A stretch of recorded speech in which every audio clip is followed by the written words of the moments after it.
student whose fingers were chopped off in a violent home invasion. Tonight on 10, Richmond battle the Saints live at 6:30, followed by After the Game, and Kurt Russell and Val Kilmer in Tombstone. The AFL Premiership Season 2003, brought to you by Carlton, brewed since 1864, and our telecast sponsors Carlton Draft. Draft beer at its best. Ford New Falcon, can't get enough of this. Discount City Carpet Superstores. Truscott Hi-Fi, best advice, low price. Booze Brothers.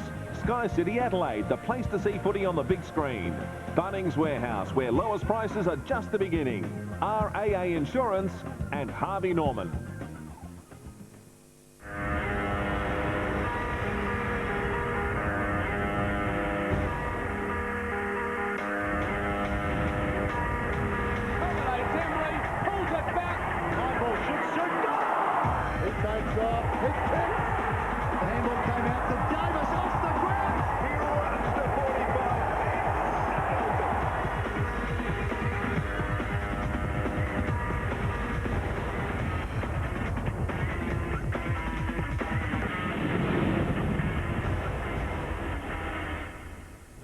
It's a tale of two cities as the Crows swoop the Eagles' nest in search of 4 golden premiership points, while West Coast are equally as determined to steal Adelaide's berth in the top 4.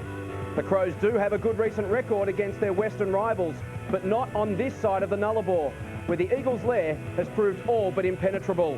It's a huge game in the context of 2 seasons as West Coast host the Adelaide Crows at Subiaco on Saturday afternoon football. And what a perfect day it is at Subiaco as the Adelaide Crows make their way out onto the arena, sitting in second position, 12 wins and 6 losses, up from 4th last week. And their mission this afternoon is to defend that berth inside the top 2. They've won 6 of their last 7 games. They're travelling beautifully. But a loss today could see them fall as low as 5th with a tricky run home. So it is an enormous game for the Adelaide Crows. Can they come to Subiaco and head home with the points? Good afternoon, everyone. What a beautiful day for football. Not a cloud in the sky, Dean Kemp. Makes you want to pull out the boots and run out one more time. It certainly does, Jason. I'd love to be out there, but it looks like it might be a little bit hot, the tempo early on, so I'll just sit here and watch, I think. A couple of late changes for both sides. West Coast, as we know, have already been ravaged by injuries.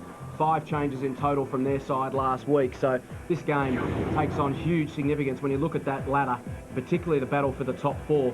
There's the Adelaide Crows, as you mentioned, sitting in second spot, but level on points with Collingwood and Sydney. If things all went the wrong way for Adelaide, they could be as low as 5th this evening. Yeah, it's amazing how quickly things can change, Jason, and West Coast need to have a win today to stay in, you know, with the chance of finishing in the top 4. And it's a big day for that man. Glenn Jakovic breaks, or equals rather, Guy McKenna's club record. 267 games, a former teammate of yours, played in 2 premierships together.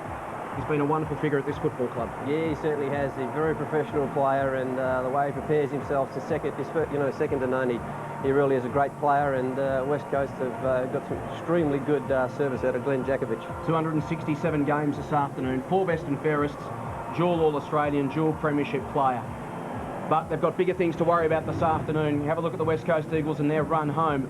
They go down to Geelong next week, then home games against Melbourne. And the Fremantle Dockers in round 22, that looms as an absolute beauty. Yeah, it should be a ripper, that one, and it could all actually come down to that last game with Fremantle and West Coast. And for Adelaide, it's a massive game for them because they've got a pretty tricky run home. Collingwood in Melbourne next week, and then the Kangaroos and Port Adelaide in round 22. So if they do harbour ambitions of finishing certainly in the top 2, but even in the top 4, they really need to win this afternoon. Yeah, their confidence is very high at the moment, and I think they're a big chance today to take the points. Funny form line between these two sides. 9 of the last 10 games between them won by the home team. And Adelaide's record in Perth, pretty ordinary. Yeah, it's amazing, you know, home ground advantage really is that, and it's just a tremendous bonus to be able to play at home. But I think, you know, Adelaide would be feeling quite confident that they can get there today. It's probably West Coast's weakest lineup for the year with their injury problems. They've got some crucial players out, and as we mentioned, 2 late changes. Darren Glass and Ashley Sampi out of the side, replaced by those 2 men there. Here comes Mr. Wilson. He's back for his 5th game for the season. And Kane Munro in for Ashley Sampi. Yeah, Wilson's been working very hard in the Waffle League, and it's a credit to himself to be picked for today's game. McDougall, best game for the club last week, would have given him enormous confidence. He needs to stand up again today. Yeah, I thought he played very well. He played a long way from goal. I'd rather see him play inside the forward 50 so he can get some goals for the West Coast. Two attacking midfields, plenty of hard run from both sides, and you expect Tyson Stengline probably get first crack at Ben Cousins. Yeah, he's done very well in the past, and he's a quality player. I think he'd get him first, and he's a good leader for Adelaide. Cross half back. Can we see them go at it one more time? Glenn Jakovich and Wayne Carey, the romantic Innesses, pitted them head to head. It'd be great to see them go around once more. Yeah, it really would, and of course that's a great half forward line there from Adelaide with their captain Mark Rashudo there as well. Across the back line, David Sirakoski into the side. Plenty of danger there, the likes of John Cockburns, Laddams. They've been the style of play that have got under the West Coast guard much of the year. Yes, and Phil Reid and David Werpunda will have to be very, very tight today. Big job for Dean Cox in the absence of Michael Gardner. Has to take on Clark and Biglands. And look at the talent there with the likes of Kerr, Judd, McLeod and Bickley. Yeah, that's just going to be a highlight today too. Fantastic midfield going head to head. Take a look at the interchange bench. The super subs back for West Coast. Callum Chambers in for his first game of the season, starting on his specialist position, the bench. Adam Selwood in for his first game, makes his debut. He'd be very excited at the moment, and congratulations to the young fella. I've been watching a little bit of form with him in the Waffle. He's been playing very well. And the one change for Adelaide, Matthew Bode out of the side, replaced by Hayden Skipworth in for his first game since round 13, 2001. There's Glenn Jakovich, equalling the club record 267 games this afternoon. We are set for an absolute beauty. What a cracker this promises to be. West Coast taking on Adelaide. The Crows got a great record against the Eagles, won 7 of their last 10, including the last time they met, round 4 at Amy Stadium.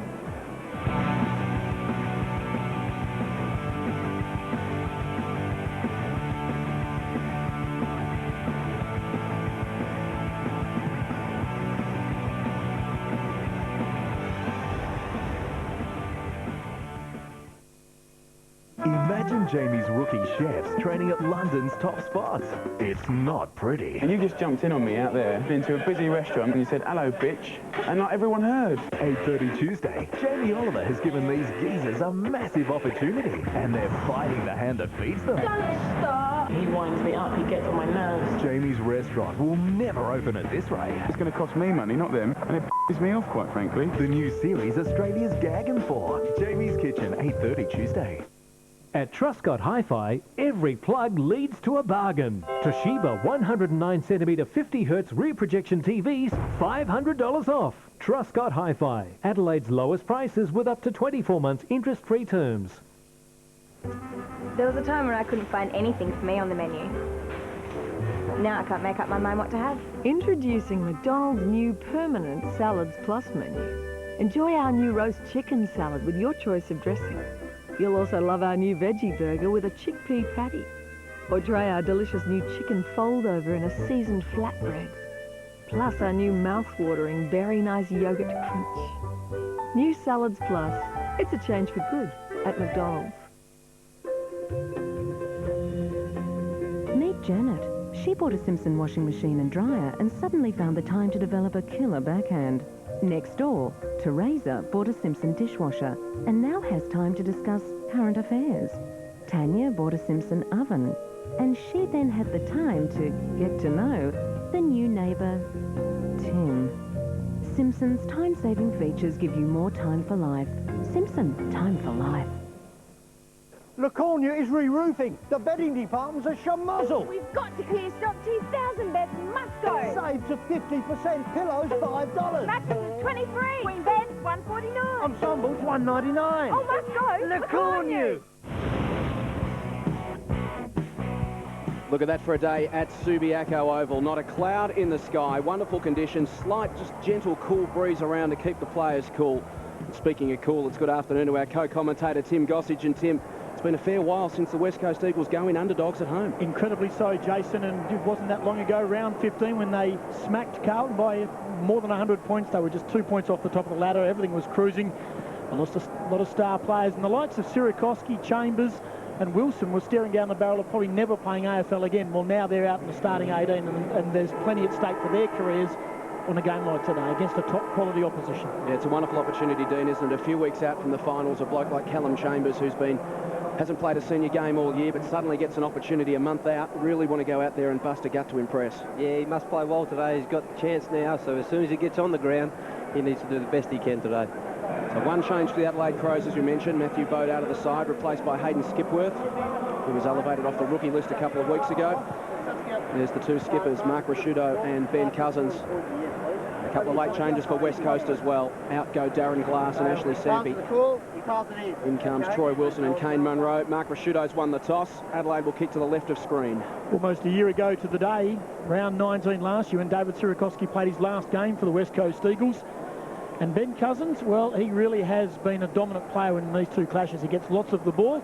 He's going to need plenty of it, and he's going to need some assistance today from the likes of Chris Judd and also Daniel Kerr, who were both down on form last week. There's Andrew McLeod in the middle of that huddle addressing the troops. And he too has a wonderful record against the West Coast Eagles. Has polled in 2 of the last 3 games against them. So much talent on both sides this afternoon. As we head boundary side for the first time this afternoon, and welcome Lockie Reed. Thanks very much, Jace. Well, no excuses for both sides out here on Subiaco Oval. Conditions are absolutely perfect. There is a slight breeze, but nothing like we had last week where it had a huge impact on the game. The sun is out, the blue sky, it looks terrific here at Subi. Can I just say, Darren Glass, of course, he is crook. That is why he's out of the side. And the interesting news is that Ashley Sampi has actually been dropped, and he will play for South Fremantle, the local side in the WAFL. Matthew Bode was a late withdrawal for Adelaide. He woke up this morning with a very high temperature, and he is on his way back to Adelaide. So Ashley Sampi dropped from the side. Tim, more to that story, do you think? Not too sure. The Mail was very strong yesterday afternoon that he was out of the lineup, and well, Mark Rasciuto's just part of that midfield strength, isn't he, for the Adelaide Crows? That's going to be the key, Dean Kemp. You see, Adelaide's midfield is just so strong, and they can rack up plenty of possessions. Yeah, definitely, Tim. Whoever gets first use of the ball this afternoon, with conditions being like they are, will have a huge advantage. Well, Matera gone down to the goal square. There's Glenn Jakovic. We'll keep an eye on him. He's gone to Wayne Carey. Fantastic. One of the great rivalries in modern-day football. Glenn Jakovic versus Wayne Carey. We will see it again. There's already a bit of feeling in the centre square. Fox and Stengline squaring off. But there's one for the Romantics. There's Judd and Burton. Shirley comes across as well. High stakes for both sides as we get underway at Subiaco Oval. Adelaide going to the left of screen in the opening term. Cox up against Clark in the middle. Chick piles in on top of it. Clark in over the football as well. Rasciuto wraps it up, and a secondary bounce. Yeah, it's just a couple of early matchups. Ben Hart's picking up Phil Matera, so that should be a really good contest there. And Troy Wilson, into his first game for a while, has been picked up by Bassett. Braun on Laddams, as you can see. There's Shirley through centre half forward. Goes inside 50 for the Adelaide Crows. Hunter got the job on Perry. Jakovic thunders it into the woodwork and concedes the opening score of the game. He's 267th in the blue and gold. Robert Shirley is trying to tag Chris Judd, and Chris Judd's trying to get on to Brett Burton. That is the merry-go-round going on midfield here at Subiaco Oval. David Sierakowski is lined up forward, even though he's played most of his football in the WAFL this year for Subiaco. In defence, kick in by Will Punda, not clean. Carey marks, and he can certainly reach the distance. Has a slight breeze at his back. Could go to the pocket to Perry, but Wayne Carey, outstanding player, champion of the game. Take 2 of his career from 60 metres out. Puts it close, probably won't make the distance. Eagles have numbers. Jakovic could have marked, decided to score and take the safety option. Burton back, looping hand pass to the pocket. Crowd thought it might have been a throw. Eventually the ball's gone over and over, throw in the forward pocket. Graham Johncock, 21 goals this year, and certainly has created a big impression, the teenager, for the Crows. Clark and Cox. Big day for Dean Cox. Laddams wanted to hold, not doing. Braun, very good last week against St Kilda in the losing team. Wapunda to Chick, he wants to straighten things up and loop a hand pass over the top to the run of Reed. Hasn't had much to do on the AFL this year. Big day for him to half forward. Good push underneath by McDougall. Trying to gather possession through traffic. Sierakowski gets rid of McGregor. Numbers favour Adelaide. It's Smart can break away for the Crows and find Rasciuto. Couple of loose men in the middle. Goes to the skipper for his first touch. Wants to thump it out wide to the outer side. There's a man in space. It's Burton. It's been reinvented as a ball magnet this year. Brett Burton averaging 22 touches a game. Kicked 14 goals, 4 for the season. He goes inside 50. Coliker stands tall. Double fist away from the contest. And it trickles to the line. So West Coast reverting to the old firm up forward in the goal square for them. Troy Wilson and Phil Matera. 2 out inside the forward 50. No one else around them, as it was in 2002. Worked pretty successfully then. Clark, great tap ruckman into the path of Burns. Accelerates away from Cousins and misses from point-blank range. But we see the benefit of Matthew Clark, one of the best tap ruckmen in the business. Yeah, that was a tremendous setup play there from Adelaide, and Clark just pulled it straight over his left shoulder. He knew exactly where Burns was. And as you know, once a player's running onto a ball, he's pretty hard to stop, especially a guy like Ronnie Burns. Already a quick change. Sirakovsky off, replaced by Haynes for the West Coast Eagles. Rapunda with the kicking in duties. Playing a very deep zone with the Adelaide Crows. Don't want to get caught out by one of his big barrels. So he goes short to the back pocket and finds Green. Wants to go and does. Round the outer side, looking for and finding Jones. Burton called to play on the mark, approaches. Jones flips a handball over to Judd, just wants to crash through the tackle. But in the process, he's taken over the line for a throw in. So a fairly placid start. Adelaide with the opening 2 behinds. There's Matera and Hart. Going with a taller matchup, as St Kilda did last week. Played Max Hudson on Matera with great effect. Adelaide employing a similar tactic this afternoon. Rashudo held when not in possession. He'll take a free kick. Second touch coming up for the skipper. He's got a wonderful record against the West Coast Eagles. Wants to thump it inside 50. John Cockett will drive late across the front of the contest and takes the mark. Well, the big men flew. He had an unimpeded run at that contest, Dean, and timed his run perfectly. Yeah, he certainly did. And Wayne Carey actually led to the other forward pocket on the other side of the ground and was in front of Glenn Jakovich by a couple of metres, but Rashudo just ignored that lead and let Johncock run into some open space there, taking a good mark. And in great form, Graham Johncock, kicked 21 for the season. 6 against St Kilda in round 17, and then last week, kicked 3 goals. Chance to register the first major of the afternoon. Adelaide have dominated the play so far. Chance to now put it on the scoreboard through Johncock. From inside 50. Thumps it hard, looks to have tugged it left. He has. Another missed opportunity for the Crows. That's a bit disappointing there from Adelaide. They've had their opportunities early so far, and they wouldn't want to waste too many of them early. They have done all the attacking. Yet to find the opening goal of the game. Wapunda, for the third time, brings the ball in. Clark at the back. Laddams, strong tackle, Braun.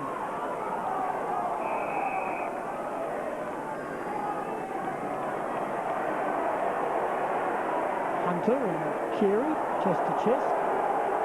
Umpire decides to throw it up. Quickly under the tackle, with a secondary ball up, Wayne Carey.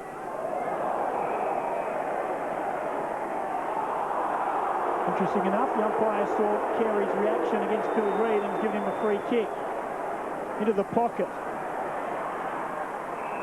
Perry will get a free, manhandled by Hunter.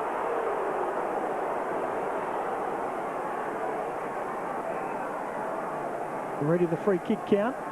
3-0 in favour of the Adelaide Crows. And Ian Perry.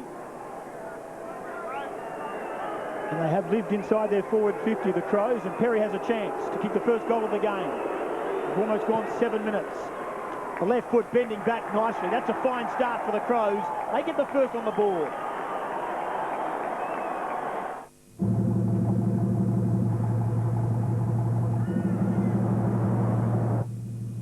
You know, I reckon you can tell it's the most powerful ute they've ever made just by looking at it.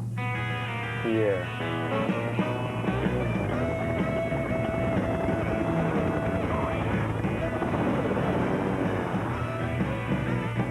I reckon we should take him for a run on the Salt Lake. The new 260 kilowatt Falcon Ute. It's unbelievably powerful. Crows have dominated the opening 7 minutes. They've had the only 5 inside 50s of the game, and they lead by 9 points. West Coast yet to get the motor running. Maybe now through Cousins to Kerr. And they'll go towards 50 for the first time, but Tawney will drift back and take the relieving mark. But a man over the top, it's Smart, and chips to him. And go to the supporting run of McGregor. Arriving late was Munro. McGregor got the kick towards Carey and Jakovic. Perry arrived late, bounced off his chest. At ground level. Kerr wrapped up. And a bounce just inside the boundary. So possession 17-9. Have a look at the starts. Adelaide have been a quick starting side all season, and they've taken the crowd out of the game in the opening 8 minutes so far. Yeah, just watching Glenn Jakovic just a couple of minutes ago in that marking contest, and I think he might have hurt his shoulder. He sort of moved a little bit gingerly when he moved back into his position, and was just sort of winding his arm around. So hopefully for West Coast supporters, he's okay. I mean, Carey been in everything early on. Bickley tried to spin out of trouble. Only as far as Cousins. Breaks to open space. West Coast haven't had much of it so far. To Jakovic. Can go out wide towards Green. Too much on the kick. The opportunity goes begging for the Eagles. Throw in on the outer side. It's Carey and Jakovic. One of the great rivalries of modern-day football. Can't really think of too many head-to-head clashes on the same level as those two. Rashudo to centre half forward through the hands of Perry. Hunter kept his feet, wins the football. Handball to Ruapunda. Now to Jakovic. A little chip kick on the left. Finds Kerr at half back. Plenty of players up ahead for Daniel Kerr. He decides the long option. Rashudo back with the flight up. Didn't take the mark. Through traffic, Burton. Lucky kick. The Crows are away. The run of Rashudo again. Possession 4. Inside 50. McLeod. Was he pushed by Reid? Well done. Reid did very well. Kept the ball on the ground and then Sluter kick. Didn't eventually go to where he wanted to go. He was looking for Cox and ended up with Bickley, the veteran. Switches play. And Tyson Edwards has found himself in space. Perry inside 50. That's the target. Good kick. Good lead. And Carey again made space for Ian Perry. Yeah, he's definitely leading Glenn Jakovic to the ball on a lot of occasions at the moment, but Adelaide are choosing not to go to him, and he had a little bit of a disappointing look in his face there, but still clapped his teammate on for a good disposal to his other forward. Ian Perry didn't play in the round 4 clash against the West Coast Eagles. Recently agreed to new terms with the Crows. Awful kicking style, but effective from 50.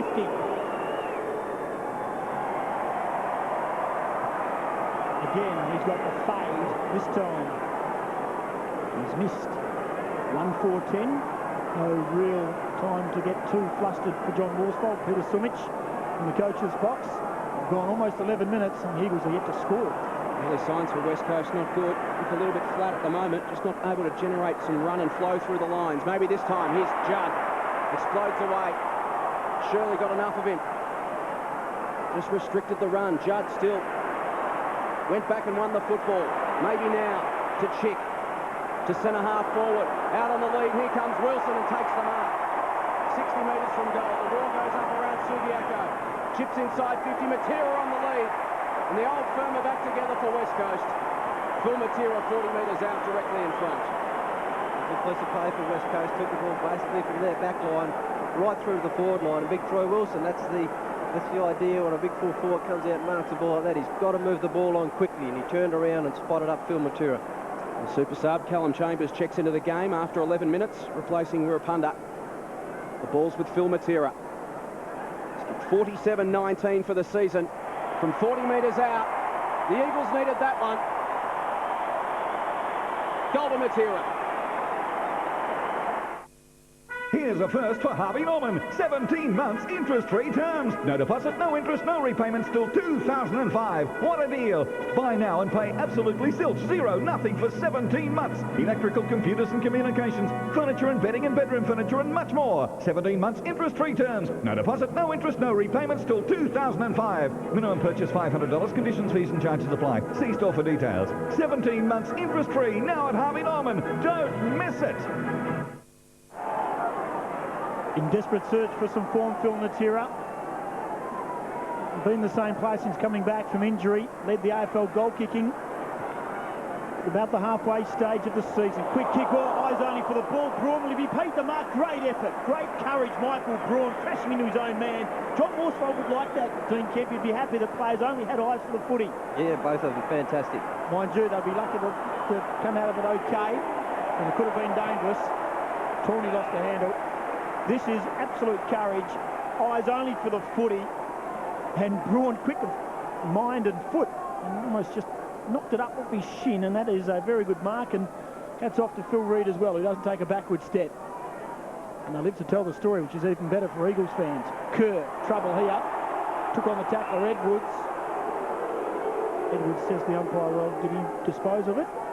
Umpire McInerney said no prior opportunity. We'll have a ball up centre wing as James Begley warms up for the Crows. Eagles are starting to steady. Braun been the best so far. Hands to Chambers, first game for the year. Left foot kick not good. Inside 50, Bassett spirals one towards centre half forward. Carey, Jakovic, front spot. The King goes to ground. Colica does well. Strength and guile to knock it back to the advantage of Jones. Out wide, Braun marks again, just backward of right centre wing, and he's got a couple of men on further up the ground. So West Coast just settled in the last couple of minutes. That goal from Matera giving them some confidence.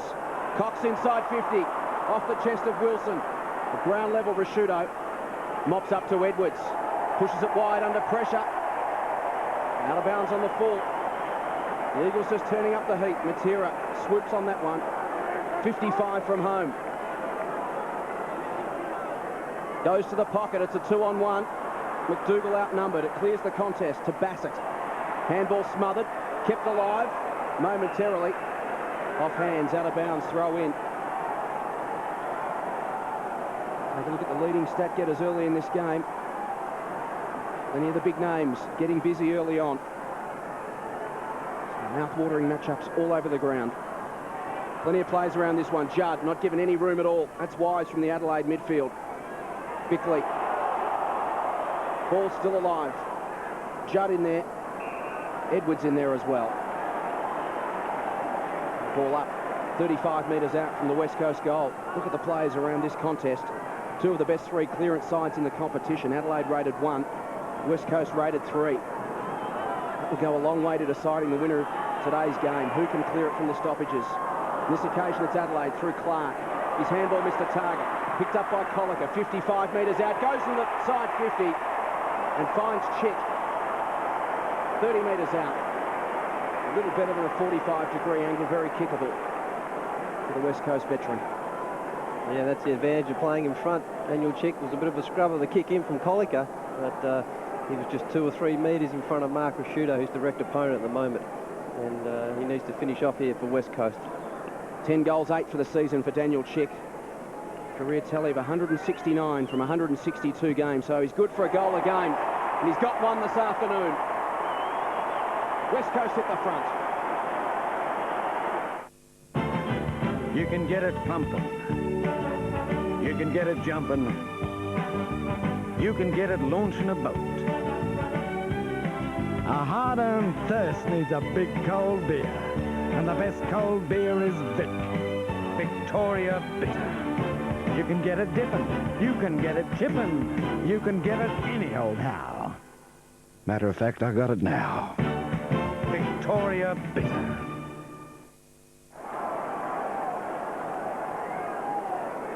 David Sierakowski in the ruck. Man in early. It might have been Brett Burton. Has to go back to the ruckman. So Sierakowski's doing the ruck work here. He has replaced Cox, giving away height and probably a bit of mobility around the ground, David Sierakowski. So there's been plenty asked of the big bull in game 101. Inside 50. Wilson the fly. McDougall roved it. Hand pass. The Crows have numbers. Rashudo, not clean. Throws it on the boot. The Crows not as sleek and as clean as they were early in the game. 3-on-1. Jakovic tries to get around. Carey gone on the full. Out of bounds on the full. Carey's going off at the umpire. He doesn't realise he has got a free kick here. A great piece of play there from Carey. Really just corralled Jakovic in and threw him to the ground. Good tackle. Crowd's going off either at the umpires or Carey. Probably no winner in the popularity stakes there. Burns, Mark, Johncock from 50. Likes a long goal. Graham Johncock leans back, needs a shepherd. Goal! Quick reply, Crows.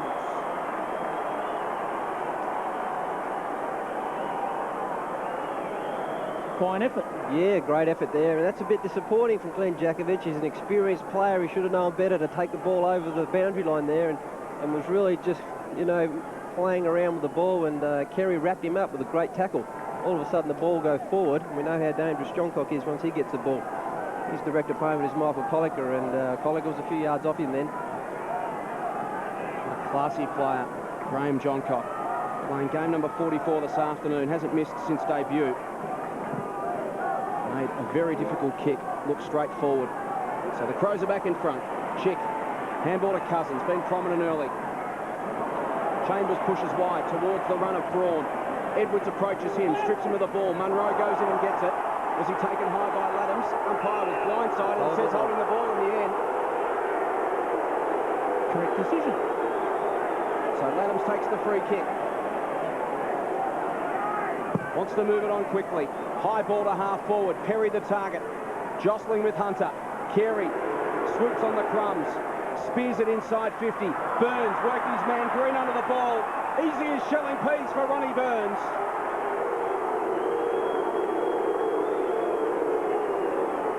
And as quickly as West Coast snatched the momentum from Adelaide, the Crows have ripped it back. Yeah, and once again Wayne Carey involved, and whether he's flying for the ball or crumbing the ball, he's just a very clever play. Watched the flight of the ball as it came into the contest. Any young player out there watching it needed to watch the ball and decided it was going to go boundary side, so positioned himself to pick up the ball. And of course Ronnie Burns had a bad mistake earlier on when he missed a goal, but made sure of that one.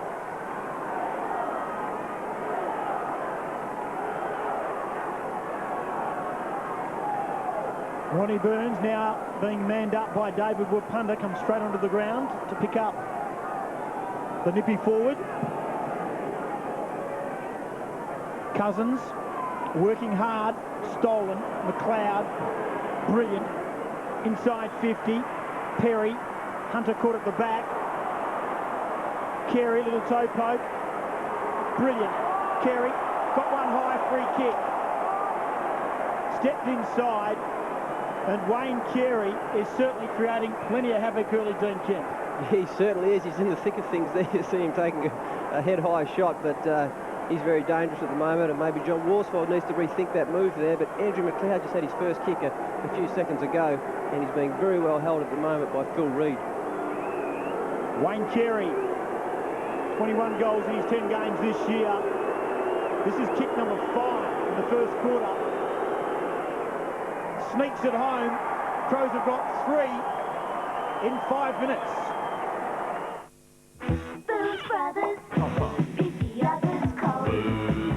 Save nearly $30 on the Hardy's Hot Value 6-pack, including Tintara Sellers Cabernet, Stepping Stone Coonawarra Cabernet and Leasing and Bastion Shiraz Cab with a bonus Hardy's Padthaway Cabernet, all for $65.99. Grab a carton of Cascade Premium Light, only $24.99. Or pick up a bottle of Jack Daniels for $34.99.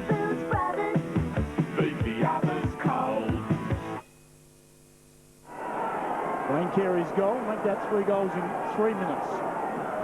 The margin now out to 16 points after West Coast momentarily snatched the lead.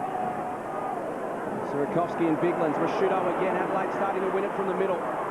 Awkward bounce from McLeod was gathered by Kerr. Handball in the space. There's McLeod's man Reid. Tucks it under the arm. Goes towards 50. Wilson works hard to get there. Not quite. He's got it flat on his back. Edwards in the thick of it. It's picked off by Matera. He's taken down by the raging bull Rashudo. Gets a free kick, plays on quickly from 55. Well, that seemed like a good idea at the time. Just those midfield contests at the moment, Jason. Adelaide clearly winning all the ruck knocks, and I think it'd be a good move to bring Dean Cox on and start to win a little bit of that ball in the air with his height.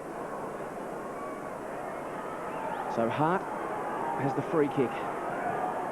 Man lurking in the shadows was clever play from Begley. He was lurking in the shadow, which sits about 10 metres inside the boundary line, and no one spotted him.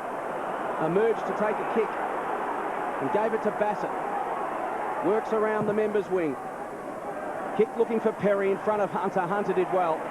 Timely fist to the line. A little bit of heat on between those two. Adelaide with a 16-point buffer. 22 and a half minutes gone in the opening term. They had the better of the first 7 or 8 minutes. Then West Coast settled, but then Adelaide went whack. 3 goals in 3 minutes. Biglands palmed it down towards Beckley. The non-officiating umpire, Hayden Kennedy, spotted a free kick.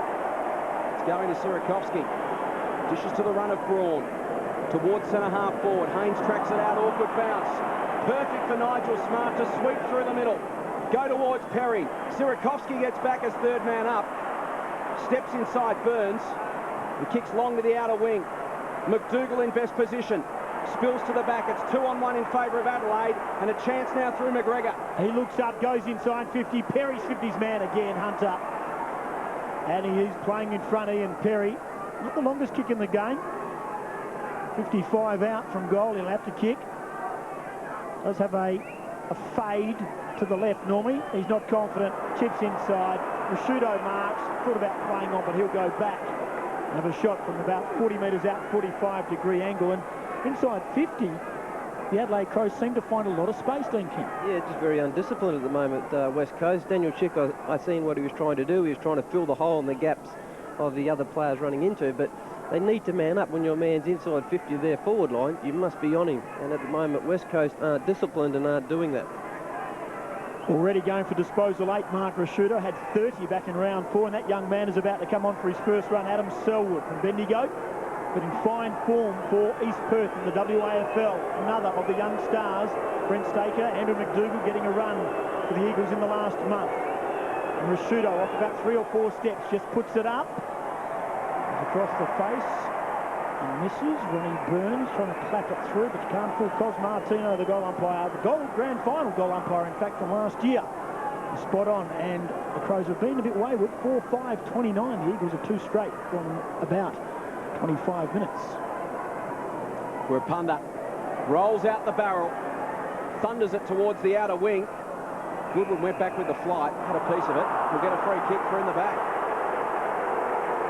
5 minutes remaining in the opening term. Adelaide have started well. Here's Rashudo. Possession number 9. Chips over the top. Again, they've got some space inside 50. Goodwin runs to 45. Goes for home. And again, they miss. Well, they really let West Coast off the... They could have put them on the rack, really have, haven't they? Yeah. They've had so many easy opportunities, really, to kick goals, and guys playing at this level usually drill those. Congratulations to Adam Selwood. Gets the cheers of the crowd as he appears in his first game. But Carey will put it back inside 50 and find John Cobb. Well, just a lack of pressure in the defensive half from West Coast at the moment. And the Adelaide Crows able to set up at their leisure.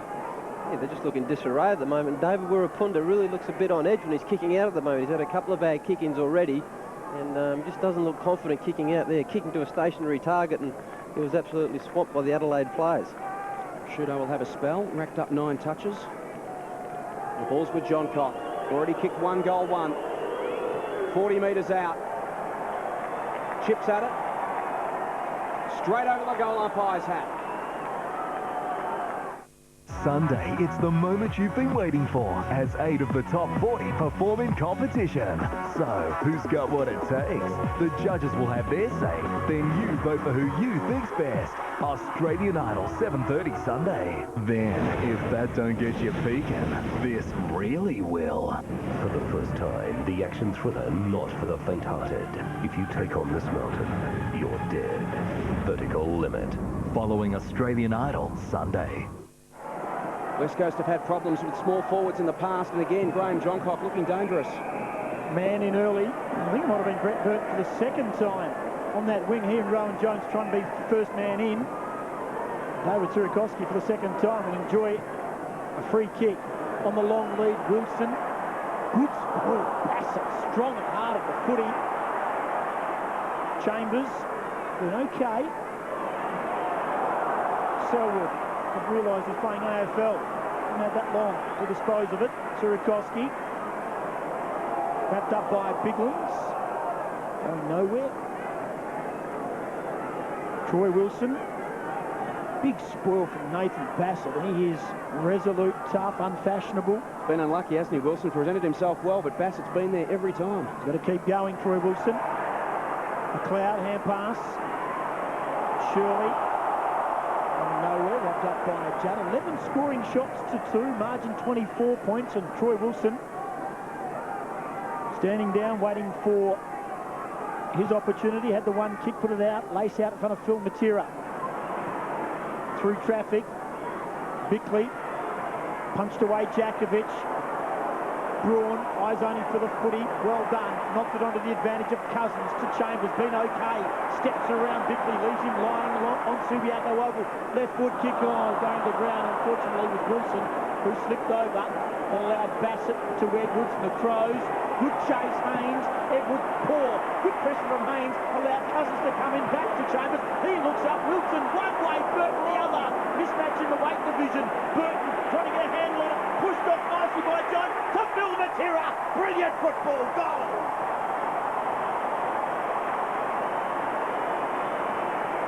Just didn't give up the Eagles forward line. Fantastic harassment work there from Jones, Rowan Jones.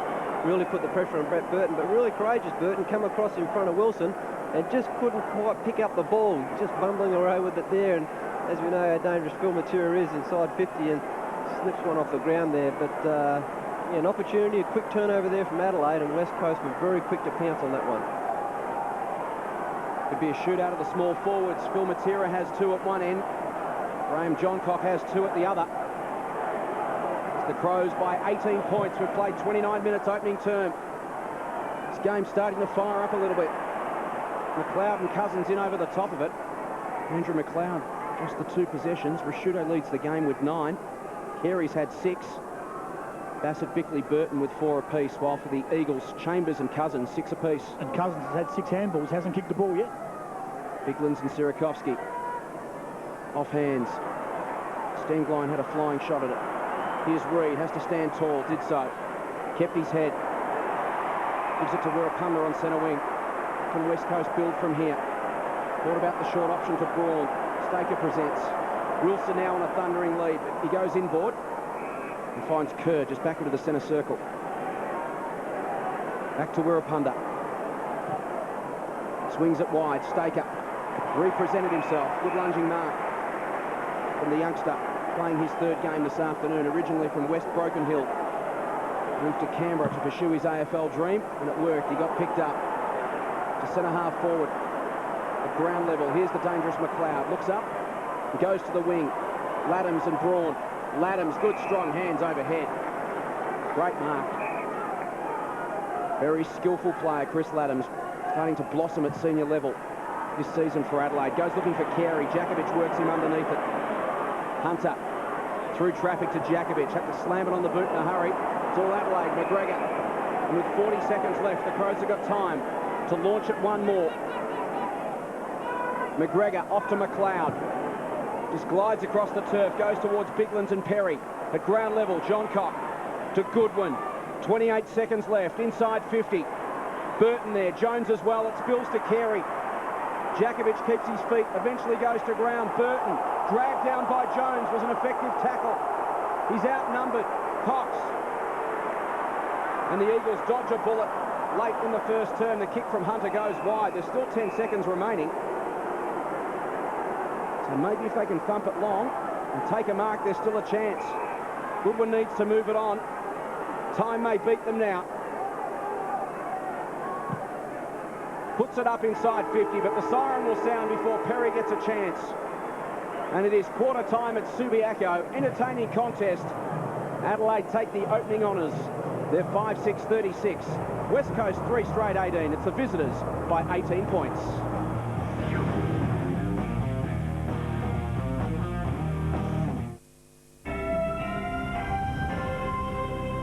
Making news, charges dropped against an Australian SAS soldier accused of kicking a corpse in East Timor. As lawyers plan Ambrosie's appeal against his death sentence, America warns of a growing threat of more attacks in Indonesia. Solomon Islands rebel leader Harold Keke confirms 6 missionaries he took hostage have died. And thousands of Australian Girl Guides spend the night under the stars to raise money for the nation's homeless. 10 News. In the stunning season finale, Alex and Rex will reunite, and Evan will get his sweet revenge. You wouldn't be able to give this to Alex, would you? Tell her it's the new final chapter. He will betray his true love. I touched her back. my kiss moved across her neck. For a moment, life was perfect. Who's that written about, Alex? McLean's presents the season finale of Secret Life of Us, 8:30 Monday. Shopping for timber flooring? Discount City Carpets presents the new release of Kendall laminated timber flooring at a very special low introductory price of $29.95 a square metre. Kendall timber flooring has got everything the others haven't. Scratch resistant, stain resistant, impact resistant, and stands up to wear and tear. Pass the test? Don't miss out on this great introductory offer, $29.95 a square metre. That's a $20 a square metre saving. Discount City Carpets, superstores and super warehouse. Good game. Fantastic. You don't mind if a couple of the boys come over for lunch, do you? No, not at all. Come on, fellas. We'll grab some KFC. KFC's Party Pack. 14 pieces of our famous chicken, heaps of sides, and a Pepsi. Well played, mate. With KFC's Party Pack, there's enough to keep the whole team happy. What do you get from the petrol that cleans your engine?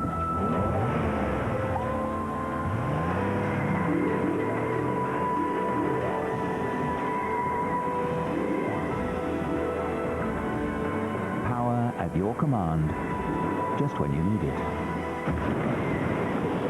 From the petrol that cleans your engine as you drive. Shell Optimax.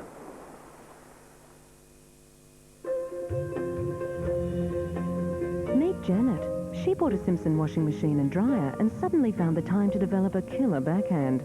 Next door, Teresa bought a Simpson dishwasher and now has time to discuss current affairs. Tanya bought a Simpson oven, and she then had the time to get to know the new neighbour, Tim. Simpson's time-saving features give you more time for life. Simpson, time for life. Come on, mate, focus. Push it harder. Want to keep up your energy? No pain, no gain. Then keep up your hydration. Come on, Googie, keep going. Only Powerade's unique balance of electrolytes and carbohydrates gives you that little bit extra. Come on, Googie. 50 to go, mate. The Australian Wallabies, powered by Powerade.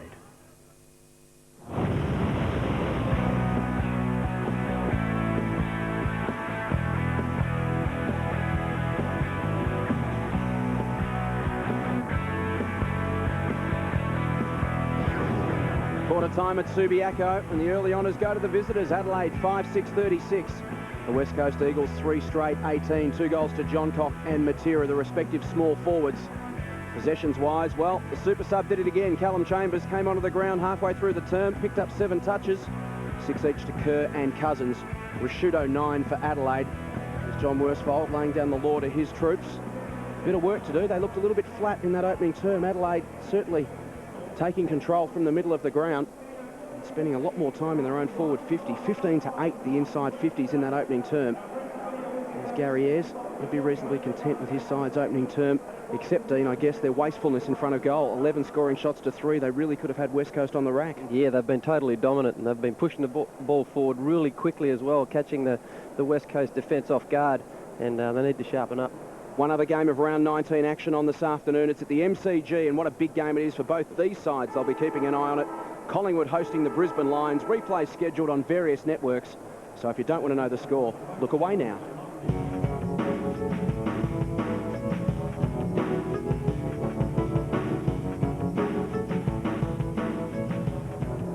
So there's Gary Ayres. Andrew McLeod in picture there. Just the 4 possessions in the opening term.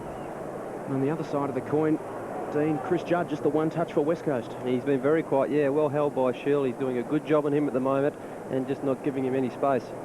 So a good start for the Adelaide Crows, and Lockie Reed is down with their assistant coach, Mark Micken. Well, Mark, a positive start, maybe, except for that kicking for goal. Yeah, that was the issue that quarter. We would like to have been a bit more accurate, and it would have put us in a much better position now, but hopefully the forwards can address that this quarter. And I've told you gave the ruckman a bit of a rocket during the week, and they seem to have come out in a positive way. Yeah, I mean, we've been pretty well served by them all year, and you know, they started the game pretty well for us again today. Thanks very much for joining us.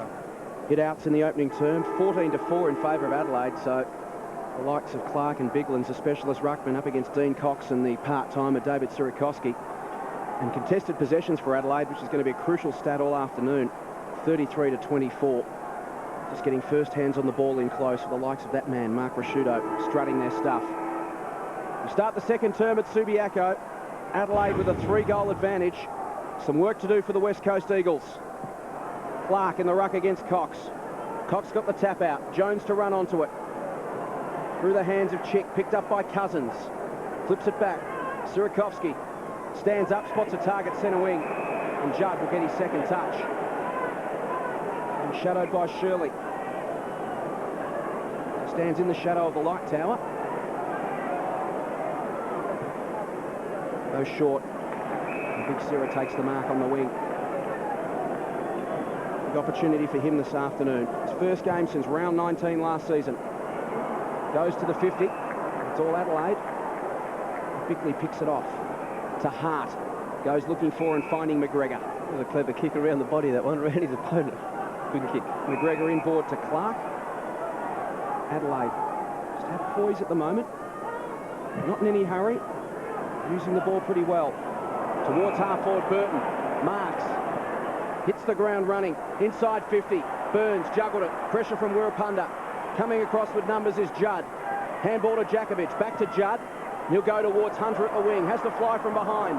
It clears he and Perry. Perry at the back. Little handball to McLeod. Through the Hunter tackle. Gives it to Carey. Trying to get around Reed. Under pressure. Handball to Rasciuto. To McLeod on the burst. Handball out in the path of Johncock. He runs to 45. Johncock sets sail for home. Tries to work it back. Almost does. Classy player, Graham Johncock. 2 goals, 2 for him this afternoon. Some of the big names starting to get busy for the Crows. Yeah, they just look very sharp there. The way they moved the ball, they weren't prepared to give it up until they had the right option, Adelaide. Reed.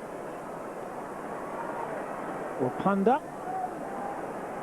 Bowled in. A try play. Wirrapunda looks up, goes back to Kerr. They've only made it on their defensive 50.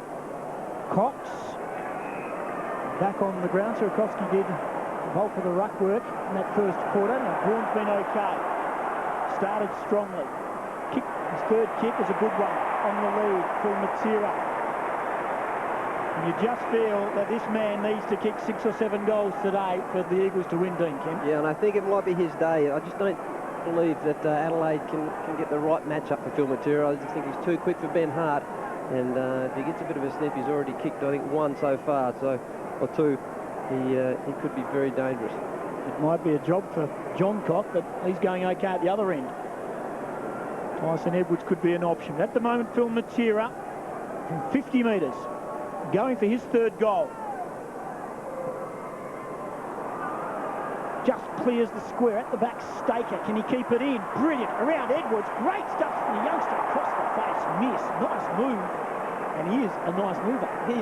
He looks pretty good out there, pretty comfortable. He looks a little bit like Mitchell White from years ago. He moves very similar. He's quite tall like him, about 6'4", but very, very versatile.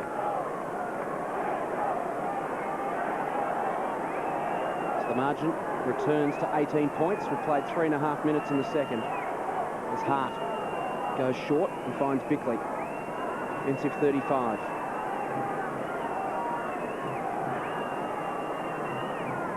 McGregor presents himself. Cox comes across, puts some pressure on, but illegally, said the umpire. The free kick will come back to Ken McGregor. Squares it up to Bassett. Can work it to Edwards on this side of the ground, and does. Crows just opening up down the members' side. Again, they hold it, Dean, for the right option to present. No hurriedly throwing it on the boot. No, they're not prepared to waste it. Up the middle to Clark. Good pressure from Sirikowski. Could create the turnover. Adelaide fans looking for a free kick from the back. None forthcoming. Ball up. There you see Adelaide's forward line. David Wirrapunda and Ronnie Burns. The only 2 inside 50 there, so it's clear that they think they might have an advantage against Wirrapunda if they have him one out with Ronnie Burns on the goal square. We've seen Ronnie Burns turn Casey Green inside out this afternoon to kick a goal. Clark and Cox. Jones arrives late. Shirley looked to run on top of it. Works in there again, lays a tackle. Smart emerges with the football, slams it on the boot towards the centre of the ground. Bounce. Carey tried to flip it to the run of McLeod. Reed got in the way, but McLeod got there eventually. Just finds some space through traffic. They all peeled off him. Stands and delivers inside 50. Colliker in best position, went the punch. And the ball finds the line. Yeah, there you see the confidence of West Coast backmen. They're a little bit shaky at the moment. They're not getting told by their teammates they're clear to take the mark, and Colliker got no voice at all from behind there. Beautiful day for football. Lovely day to just be sitting at the football and enjoying it. Hometown fans, I'm sure, would like the West Coast Eagles to just lift the tempo a little bit. It's a free kick in the ruck contest for holding against, rather going to Cox, and it's picked up by Chick. He bursts away, gives it to Chambers, who's in some open space. Goes towards centre-half forward, a well-timed fist from Smart, got it away from McDougall, was picked up by Braun. Braun will go to Wilson's, got some space, just ran underneath it off his hands. Matera, tidied up by Shirley. He gives it to Hart, and Hart goes wide towards Burton. Awkward bounce, but numbers there for Adelaide as Begley finds Rashudo on the wing. Rashudo lays the slipper into it, kicks to half forward. John Cock and Colliker, good spoil again by Colliker. Jakovic was listening to Dean Kemp. He said, I'll take the safety option of the boundary line. I won't take on Carey this time. Exactly right. That's what he needs to do. Not muck around with it. Take the ball over the line. Colliker's been good. Tough job now, playing on John Cock. Kicked a couple of goals. Throwing it right half forward. Margin 18 points. All going nowhere.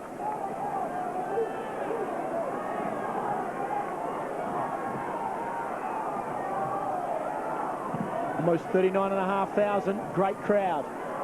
Chick, fresh air shot. Shirley to Burton. Perry and Hunter. Reed lost it. The ball up inside 50.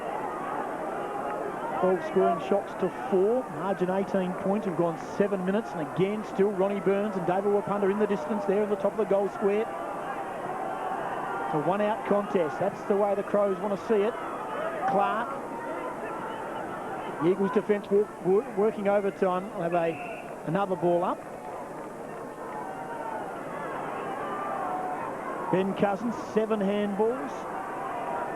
There it is, off in the distance. The class between those two.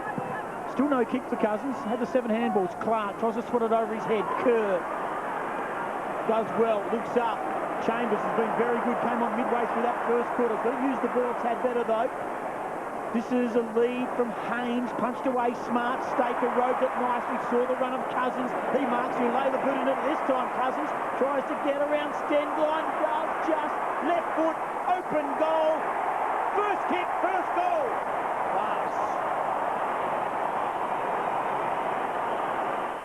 Hi, I'm Bob Thorne, Managing Director of Super Cheap Auto, and with Rocker Brothers on board, we'll bring you Australia's biggest range of quality auto parts, accessories, handyman items, tools and equipment. Yep, that's right, with savings like 5 litres of Castrol GTX engine oil, only $9.99, save $5. A rechargeable spotlight, only $9.99, save $15. And this hand trolley for just $19, save $17.99. Super Cheap Auto. Welcome to value. So the mobile marking options up forward for West Coast. Wilson, Haynes and Staker. They just need that space to work in, with Matera lurking at ground level and the likes of Cousins, Kerr and Judd pushing forward. That's what John Worsfold's trying to orchestrate. It worked on that occasion. Clark again, another hit out. Chance for Shirley, went off the ground. Standing tall was Reed. Out towards Staker. Mismatch in size with Edwards. Chambers tries to get away from Edwards. Worked inboard to Staker.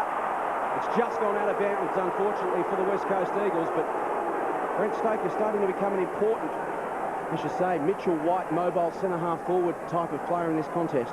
He's very difficult to match up on. He's got some good size about him, and Tyson Edwards is giving away a heck of a lot of height there. There's Cousins resting in the forward line alongside Wilson. Begley wrapped up by Chick. Ball spilt to Smart.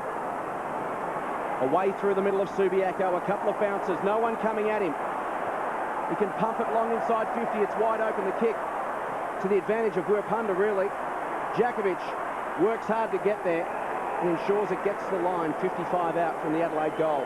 Yeah, Nigel Sparks probably should have just kept going then. Probably should have had another bounce. The goal square was wide open and couldn't driven it in long to the forward line, but decided to kick the ball to a one-on-one contest. Clearances 15 to 10 in favour of West Coast, so they're doing well to rove to the Adelaide ruckman, and there's another one. Jakovic tumbles it towards the wing. Smart emerges again. There's Staker. Has been important. Winning possession, creating a contest, and at least holding it in around the middle of the ground for the Eagles at the moment. High bounces quickly. Clark arrives in time. Through the hands of Bickley and Haynes. It came to Kerr. Flipped it out to the run of Braun. Braun can go inside 50 to Wilson again. Just off his hands. He's thundering out, but running under it at the moment. Kerr twists and turns, tries to get to his feet, puts it into the path of Matera. Here's Fabulous Phil, misses. Just pushes it across the face.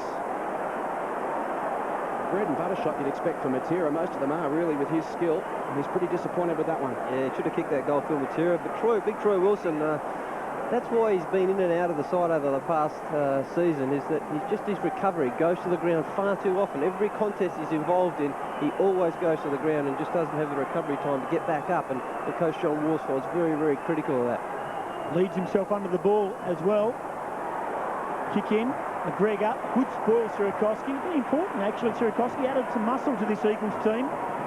The veterans combined, Bickley and Smart. Burton outnumbered. Hunter dropped the mark. Jones, good hands through to Jakovic. They open up for him. Judd to Braun. Jakovic, good effort. Good run. Carries 80 metres behind him. Kick. Hart didn't take the mark. Could have been his son. Did well to Bassett. Spiral towards centre wing. Burton, Jakovic. Great effort. Push. Free kick. Jakovic. He's lifted, hasn't he, the big fella? He has, and Wayne Carey's still some 85 metres away. Selwood. The Eagles have lifted. First kick in footy for the youngster. Wilson coming. Bickley may have heard him coming, but he does not drop his head. Stood his ground nicely. Bassett. Change of direction. Staker. The long arms. He's been good. Very good.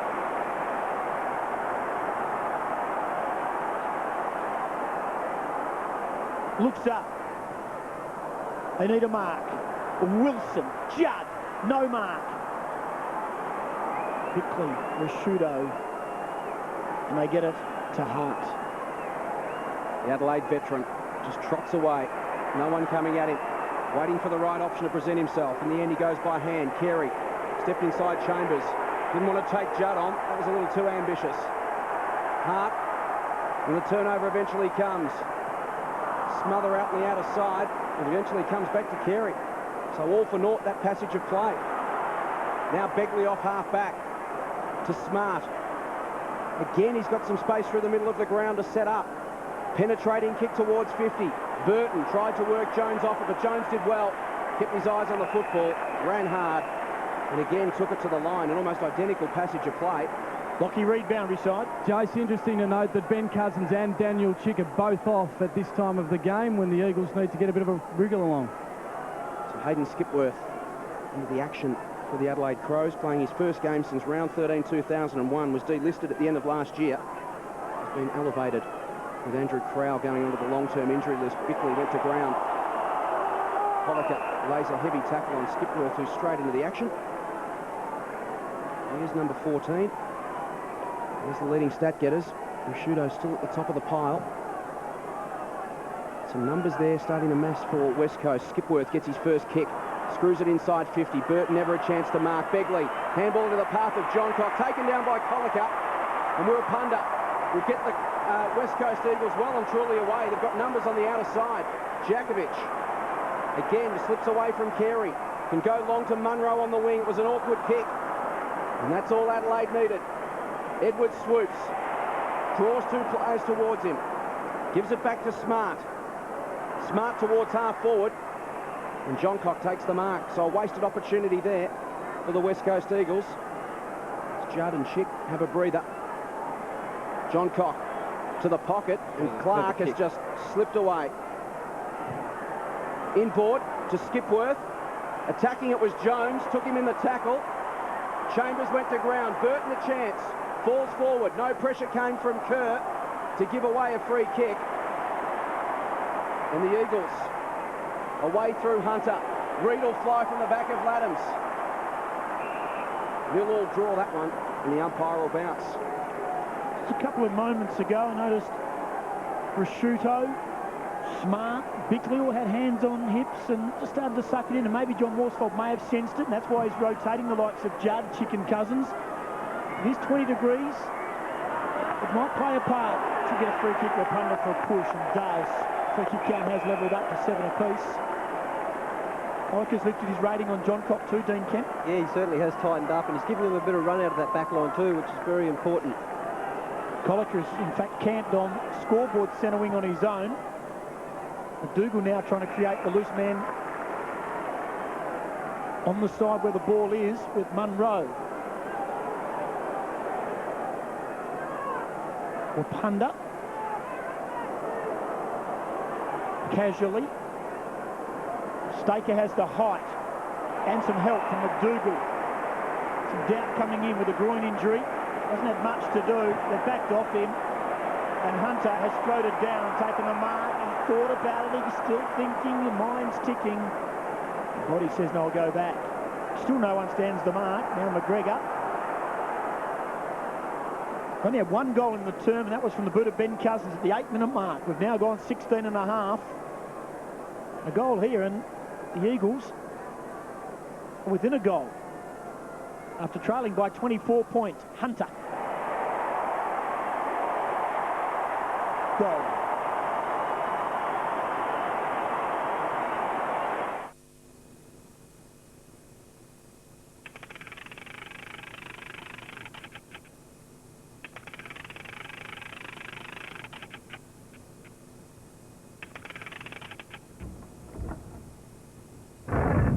Get ready for your chance to unlock the vault at Sky City Adelaide. Join Sky City's action program in August or use your card for your chance to win a share in 30 grand cash. So the Eagles have worked their way back into this game nicely. It's a 5-point margin. One stage they trailed by 24 points late in the opening term. Just having the better of this second term at the moment. Sirikowski came flashing across the screen. Again, here's Smart. Through the middle of Subiaco. Launches one long. Carey and Jakovic. Carey in front. They go to ground. Socket off the deck by Phil Reed. Finds the boundary line. 30 metres out from Adelaide's goal. It's the Jakovic-Carey battle. Carey up to nine possessions. Jakovic is at 10. Cox and Clark. Clark again, clean hands to McLeod. That's dangerous. McLeod snaps at goal and makes the Eagles pay. Save time and money. Go straight to Bunnings Warehouse for the lowest prices every day. Pack of 10 light globes, $2.98. Sellies No More Gaps, just $4.49. Black & Decker Whippersnipper, $39.95. Air compressor, a bargain at $99. Assorted hand saws, $7.95 each. And Yates potting mix, $1.94. We won't be beaten on price. And that's guaranteed. Bunnings Warehouse. Lowest prices are just the beginning. Steady up for the Crows. Back out to 11 points. Deathly silence when they kick that. Colliker went to ground. John Cock away. 60 metres out. Decided to pass. Probably could have gone for goal. Beckley got away from Will Punter. Now John Cock's run on. Hand pass over the top. 3 to John Cock. Goal within 15 seconds. Here's a first for Harvey Norman. 17 months interest-free terms. No deposit, no interest, no repayments till 2005. What a deal. Buy now and pay absolutely zilch, zero, nothing for 17 months. Electrical, computers and communications, furniture and bedding and bedroom furniture and much more. 17 months interest-free terms. No deposit, no interest, no repayments till 2005. Minimum purchase $500. Conditions, fees and charges apply. See store for details. 17 months interest-free now at Harvey Norman. Don't miss it. Some amazing similarities to the opening term where West Coast got themselves back into the game. And then in the blink of an eye, Adelaide slam on some quick goals to again blow the margin out to 17 points. Stengline going nowhere in the middle. Wrapped up by Selwood and a secondary bounce. Matthew Clark's dominance in the ruck could spell real trouble for West Coast. It's Clark again. At this time, Sierakowski being held off the ball. Cox comes away. Goes towards Wilson. He slipped his man through his hands. Troy Wilson. Here's Matera to tidy up at 40. Turns. Screws it back. Bends it around. Has he snuck it in? He's happy. It's a goal. It's a shootout. Phil Matera has 3. John Cock has 3. Suddenly, after a pretty tight second term, starting to open up at both ends. Yeah, it certainly is, and centre clearance is vitally important. Each team that's got the centre clearance has basically gone forward and kicked a goal. And I feel a bit sorry there for big Troy Wilson. I don't know what he was thinking, but maybe he thought Bassett was right behind him, but he absolutely dropped his sitter. But Phil Matera cleaned it up and kicks another goal. It's a confidence issue with Troy Wilson at the moment. He's led under the football on a number of occasions and must just feel like a house brick as it's coming towards him at the moment. There's a free kick at the centre forward position. There was a hold. It's going against McGregor to McDougall. So the Eagles, a little bonus. I've had a couple of bonuses at the centre square. That's not a good kick. Ashuto stood his ground and took the mark. Chip kick. McLeod runs hard and marks. Does he get a shepherd from John Cock? Doesn't need one in the end. To half forward, Burns. The punter, and Burns is okay.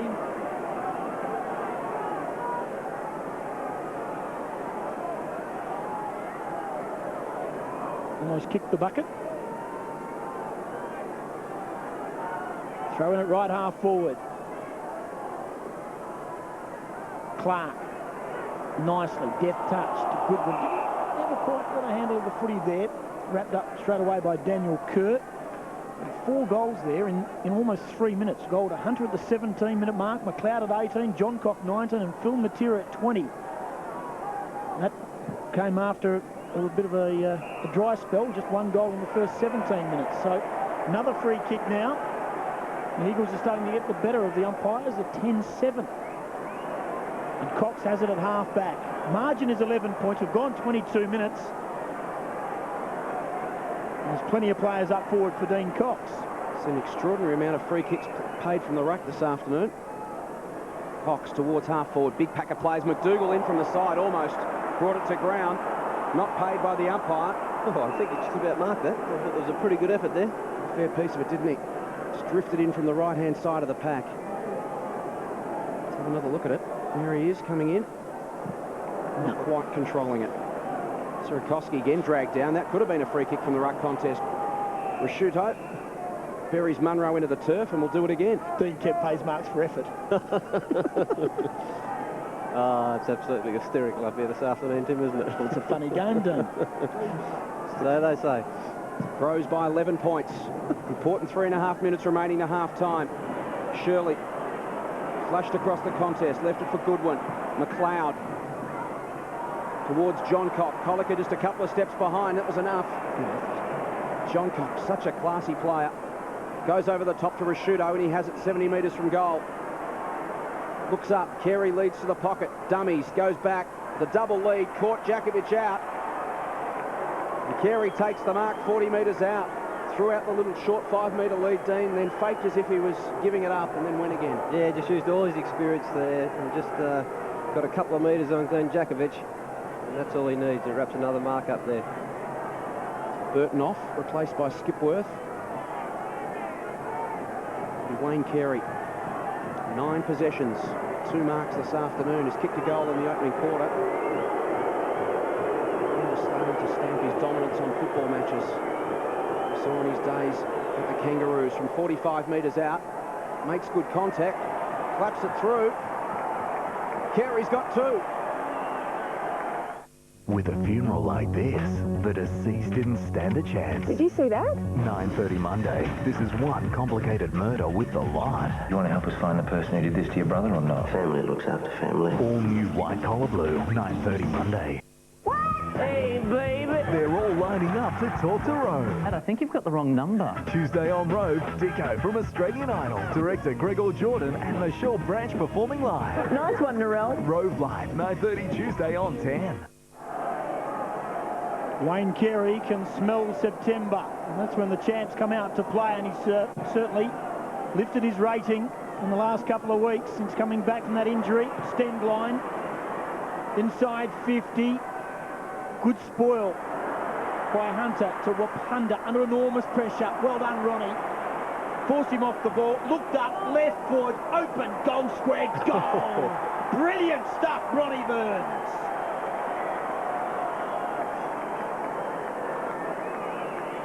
Twice now he's just forced his man off the ball.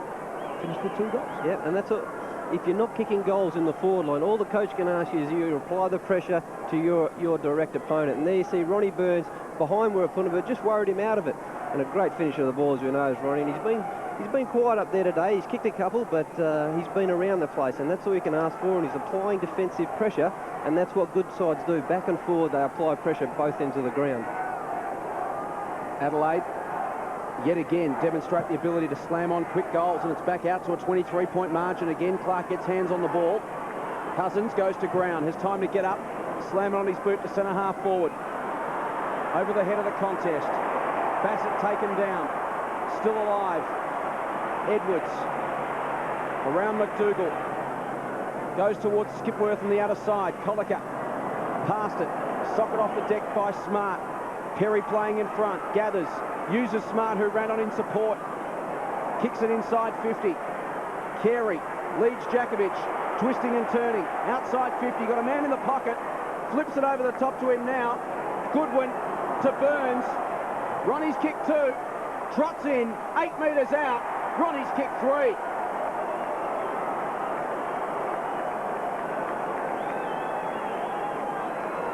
Well, Adelaide have found the accelerator pedal late in the second term, threatening to blow this game wide open. The margin now out to 29 points.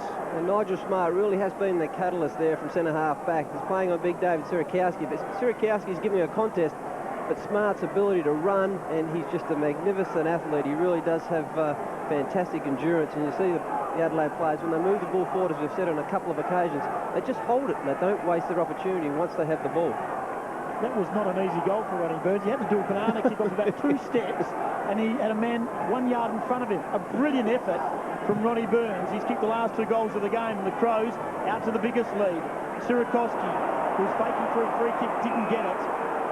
Secondary ball up, crowd not happy. We mentioned with 3.5 minutes left, it was going to be an important period of play, but gee, the Adelaide Crows have taken it by the neck. The 2 bulls, Sierakowski, Rashudo, lock horns. Good bounce, umpire Hayden Kennedy. Sierakowski, 1 down nicely. Selwood. Secondary ball up inside. Last minute of the half.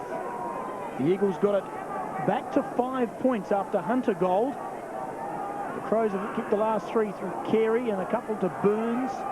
The margin is out to 29 points. 39,500. Judd, very quiet. Sierakowski, Mark, 60 out from goal. This would be nice going in to the break. Matera into the pocket, didn't quite find its target. Hart, over and out. The Eagles have the best chance to kick a goal here, closing stages. 18 seconds, Phil Matera kept them in the game with 3 goals. So can they manufacture a goal out of this? Kerr. Hand pass back. Cousins arches the back.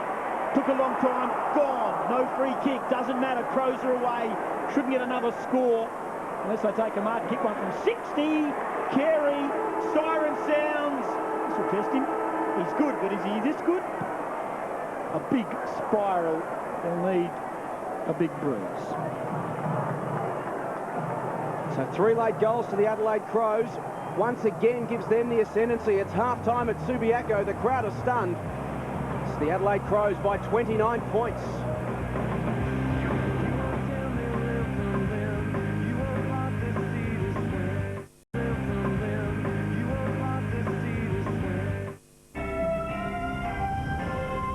Good afternoon. Updating 10 News, an Australian SAS soldier cleared of kicking a corpse in East Timor for lack of evidence after New Zealand witnesses refused to testify. After talking to intervention force leaders, Solomon Islands rebel leader Harold Keke admits 6 missionaries are dead and offers to disarm. And a benefit concert for the Brisbane student whose fingers were hacked off in a home invasion. Details tonight, 10 News. Before the big wedding. I wasn't expecting you. Maybe is this the biggest towel you got? How not to impress your fiance's conservative parents. I was just going swimming. All new Everybody Loves Raymond, 8 o'clock Tuesday. Save time and money.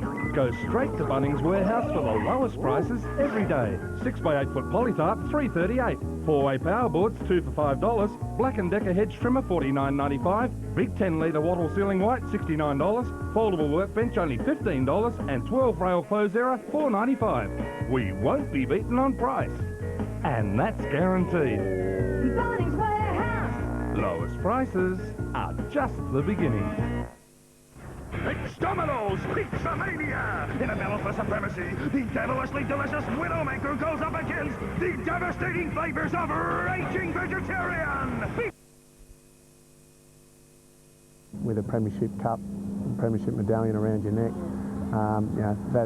that's the dream. I'd love to play in one more Premiership.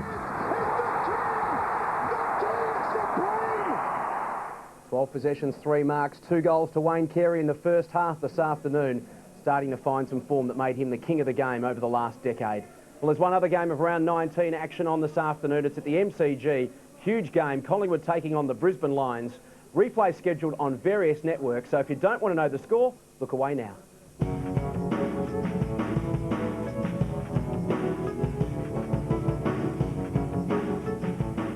Well, it's 29 points the margin here at Subiaco in favour of the Adelaide Crows. We'll take a break, and on the other side of it, Dean Kemp will join me to analyse the first half.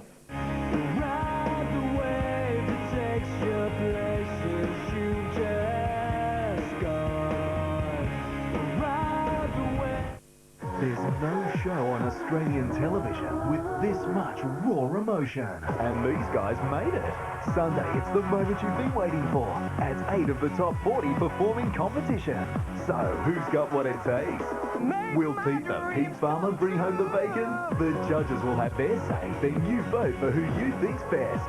Then, 7:30 Monday, you'll find out if your favourite makes it. Australian Idol, 7:30 Sunday and Monday on 10. Vote for your favourite AFL player and you could win a mobile phone from Telstra or a home entertainment package. SMS the full name of your favourite player to 0428 774 304. There's a weekly prize of a Sony Ericsson T68i mobile phone, which is capable of sending and receiving pictures valued at $900. Or the major prize, an entertainment package valued at over $20,000. Keep watching 10 to see if you've won. And who is this week's top AFL player? SMS now. There was a time where I couldn't find anything for me on the menu. Now I can't make up my mind what to have. Introducing McDonald's new permanent Salads Plus menu. Enjoy our new roast chicken salad with your choice of dressing. You'll also love our new veggie burger with a chickpea patty. Or try our delicious new chicken fold-over in a seasoned flatbread. Plus our new mouth-watering Berry Nice Yogurt Crunch. New Salads Plus. It's a change for good at McDonald's. Shopping for timber flooring? Discount City Carpets presents the new release of Kendall Laminated Timber Flooring at a very special low introductory price of $29.95 a square metre. Kendall Timber Flooring has got everything the others haven't. Scratch resistant, stain resistant, impact resistant, and stands up to wear and tear. Pass the test? Don't miss out on this great introductory offer, $29.95 a square metre. That's a $20 a square metre saving. Discount City Carpets, Superstores and Super Warehouse. Do you make the first move, or wait to be asked? Are you a lad or a snag? Do you make something of it? Or do you just keep walking? Do you stay, or do you go? Do you change, or do you stay true?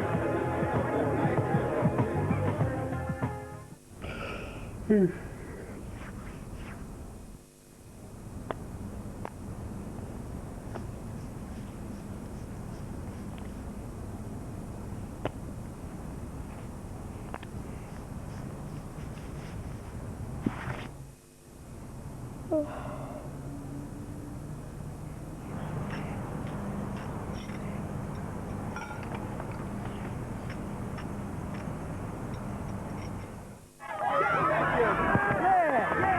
game. Fantastic. You don't mind if a couple of the boys come over for lunch, do you? No, not at all. Come on, fellas. We'll grab some KFC. KFC's Party Pack. 14 pieces of our famous chicken, heaps of sides, and a Pepsi. Well played, mate. With KFC's Party Pack, there's enough to keep the whole team happy.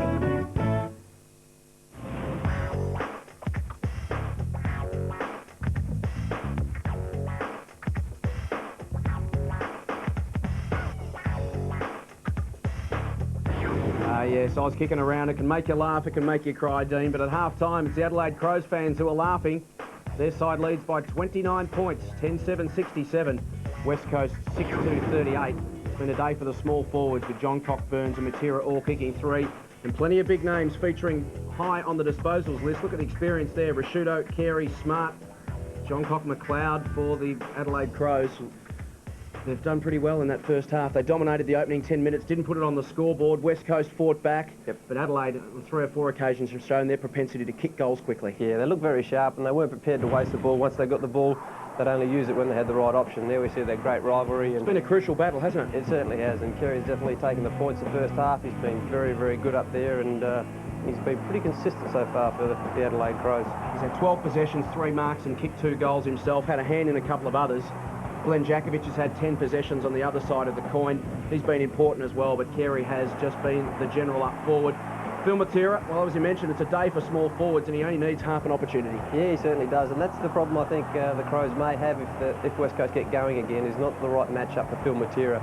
And we know how dangerous he is, and once he gets the sniff, he certainly can go on and kick a lot of goals. Difference at the other end of the ground, though. Ronnie Burns has kicked 3, but he's got support. John Cox kicked 3 and Carey 2, whereas at the West Coast end of the ground, you get the feeling Matera is going to have to kick a bag. Yeah, that's right. They've got a lot more options up forward. Their small forwards, as you said, have done very well with Wayne Carey up there as well. And Ian Perry's been pretty good too. And you read the midfield battle at this stage. There's been a couple of important players that have been pretty well sat on in the first half, but Matthew Clark, as this game's gone on, is seeming to have more of an impact. Yeah, he has, and what Mark Rashudo has probably been the standout player, I think, from both teams, and West Coast have a few players down through the midfield that need to stand up. It's interesting, one West Coast actually leading the clearances 23-17, but Adelaide using the ball more effectively to take it inside 50, 27 times to 20, including 3 goals in 2.5 minutes late in that second term to just blow the lead back out again. Yeah, just look at their foot skills, and they look pretty sharp with their feet and hand, and that's been the reason why they're in front. There's plenty of West Coast players that can lift in the second half. They're going to need to.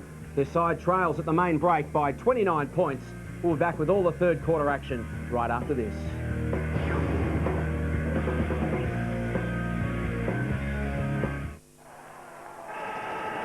You've been watching Ford Footy Talk. Hi, I'm Bob Thorne, Managing Director of Super Cheap Auto, and with Rocker Brothers on board, we'll bring you Australia's biggest range of quality auto parts, accessories, handyman items, tools and equipment. You'll get the lot for less. Yep, that's right, with savings like 5 litres of Castrol GTX engine oil, only $9.99, save $5. A rechargeable spotlight, only $9.99, save $15. And this hand trolley for just $19, save $17.99. Super Cheap Auto. Welcome to value. He didn't. He did not. Oh no, that's awful. Where? Ouch. All over you like a rash, aren't they? Until you phone and tell him you've had a car accident, right? Insurance. Who can you trust? Exactly. What? Always look on the bright side of life. At Truscott Hi-Fi, walk through here and into their clearance centre for up to 40% off. TVs, Hi-Fi components, speakers, Hi-Fi systems, DVD players, VCRs and more. Up to 40% off. Truscott Hi-Fi City, open Sunday 11 till 5. You guys look half asleep out there, dragging your feet, missing opportunities. If we're going to stay in the game, we're going to need a boost. Get into KFC's new Extreme Burger Meal, packed with an original fillet burger and a piece of chicken, chips, potato and gravy and a Pepsi. It'll make sure you go the distance. Now get out there and show them what you're made of. KFC's Extreme Burger Meal gives you the energy to play hard, whatever your game.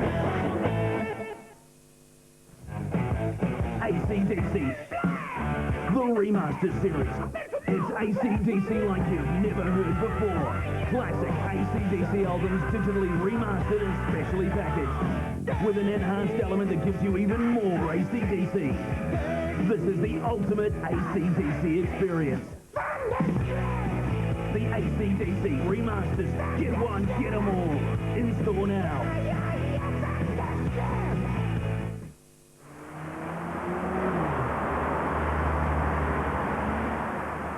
The people that are at Jarvis are just normal people. They are your next door neighbour and they are Joe Average. We're just normal people. The salespeople at Jarvis are just normal people. I've never high-pressured anyone. Because there is no pressure at Jarvis, you know. I feel that the pressure is taken off the customers and also the employees as well, and you can actually feel that.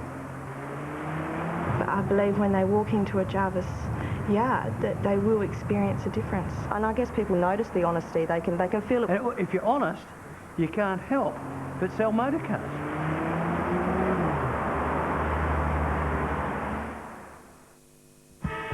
The AFL Premiership Season 2003, brought to you by Carlton, brewed since 1864, and our telecast sponsors Carlton Draft, draft beer at its best. Ford New Falcon, can't get enough of this. Discount City Carpet Superstores. Truscott Hi-Fi, best advice, low price. Booze Brothers. Sky City Adelaide, the place to see footy on the big screen. Bunnings Warehouse, where lowest prices are just the beginning. RAA Insurance and Harvey Norman.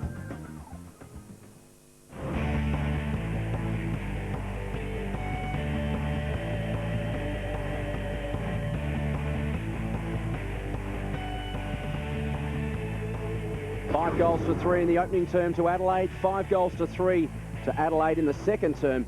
Gives them a 29-point lead at half-time as we head down to Lockie Reed.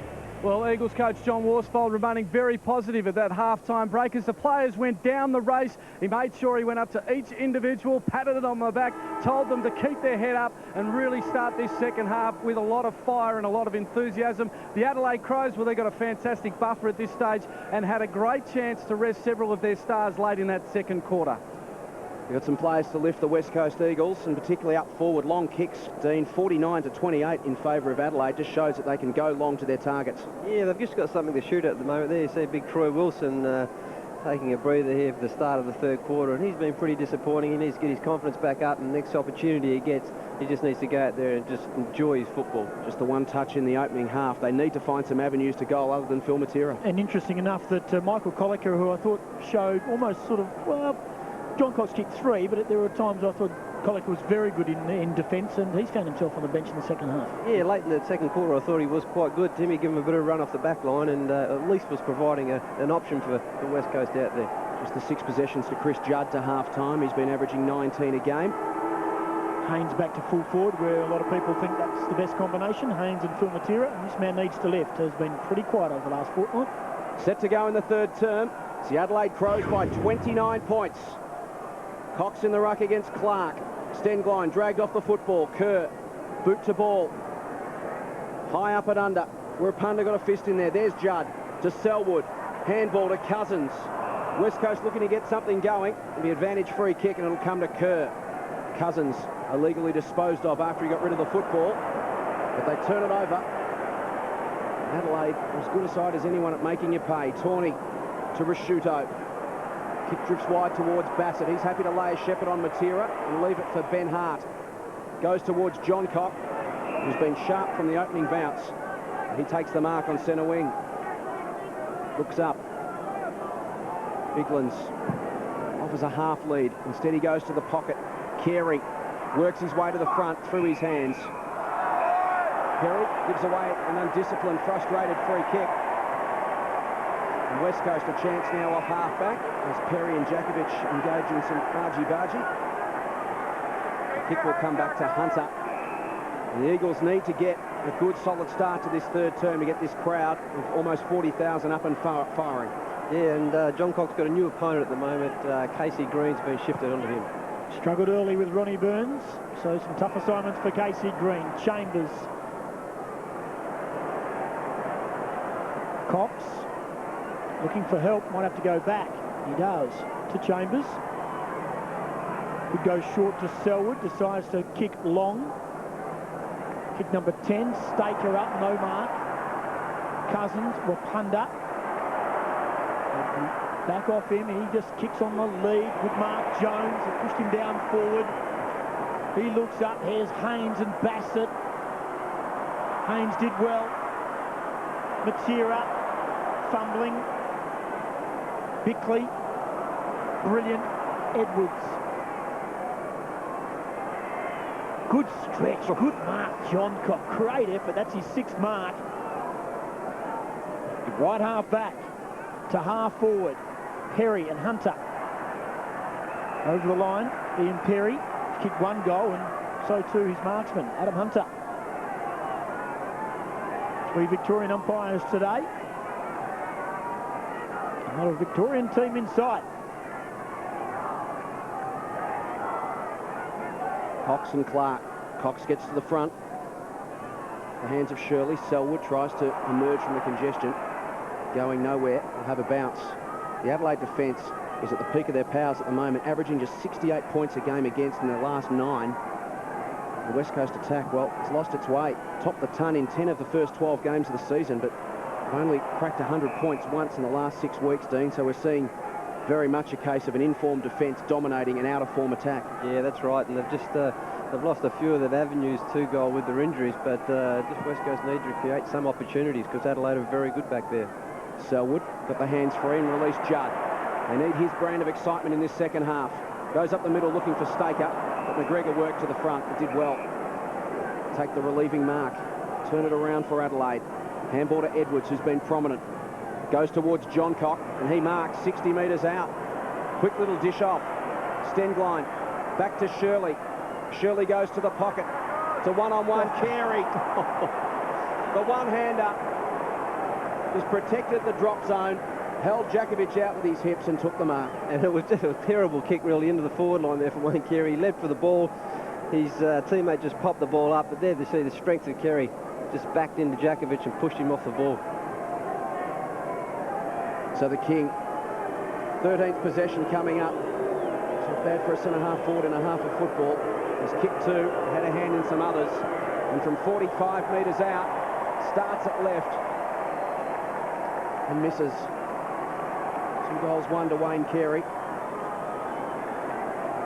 Just starting to control contest, Dean, like we saw so many years through the 1990s, just leading by example. Yeah, you can just see the way he's walking around. His confidence in himself is back, and he's a tremendous player. Wapunda with the kick in, goes to the outer side, and finds Reid at defensive 35, and this is the area, Tim, where West Coasters need to get some fluency, moving it through the middle. The Crows are making it hard to get over halfway, and there's another fine mark taken by Smart. They'll pump it back in. So they're getting value from their veterans, aren't they, the Adelaide Crows? They just demand the footy. Inside 50. Surakowski was nudged underneath. He gets the free kick. He'd be happy with the return. Hasn't played AFL for a good year. Phil Reid, another one who's had light duties this year. This will be disposal 9. No options up forward for West Coast at the moment. Nothing for him to kick at. Staker's the tallest option. Jones is demanding the ball down the line. Now he can take a mark, Rowan Jones, and that's the direction the kick takes. High up and under. No mark taken though by Jones. Braun ran on nicely, gave it to Cousins, sold him into trouble. Chick and Kerr trying to squeeze out a hand pass. Only ends up with Bickley. Man on his own is Perry.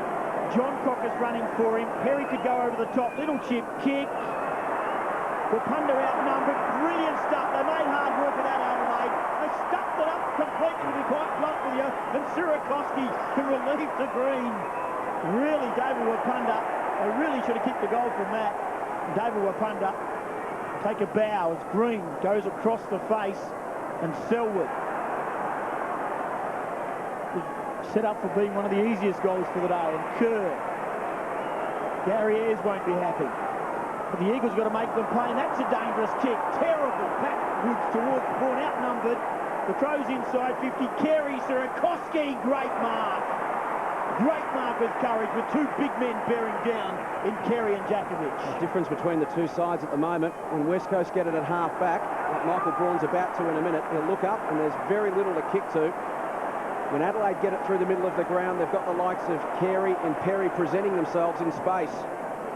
Braun hangs onto it, has to go towards Schick, but Smart just picks it off again, comes over the top, gets it to ground. Some pressure on this time. Rashudo under the pump. Handball intercepted. Brilliant hands. Jones to Judd. Goes looking for Haynes and gets him. 45 metres out from goal. West Coast need a couple to generate some momentum and excitement. 39,000 fans here at Subiaco. And the Eagles need to get them up and roaring. Nathan Batts is going off his head at his teammates. He's demanding some help, and he was still going off, and Chris Laddams was the closest, and he copped the biggest spray. So Haynes started on the bench. Wilson started at full forward. Those roles have now reversed. His first touch for the day for David Haynes. 26 for the season.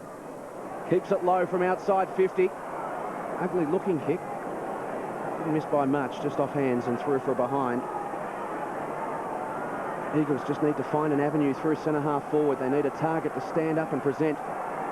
Staker worked hard in the second term.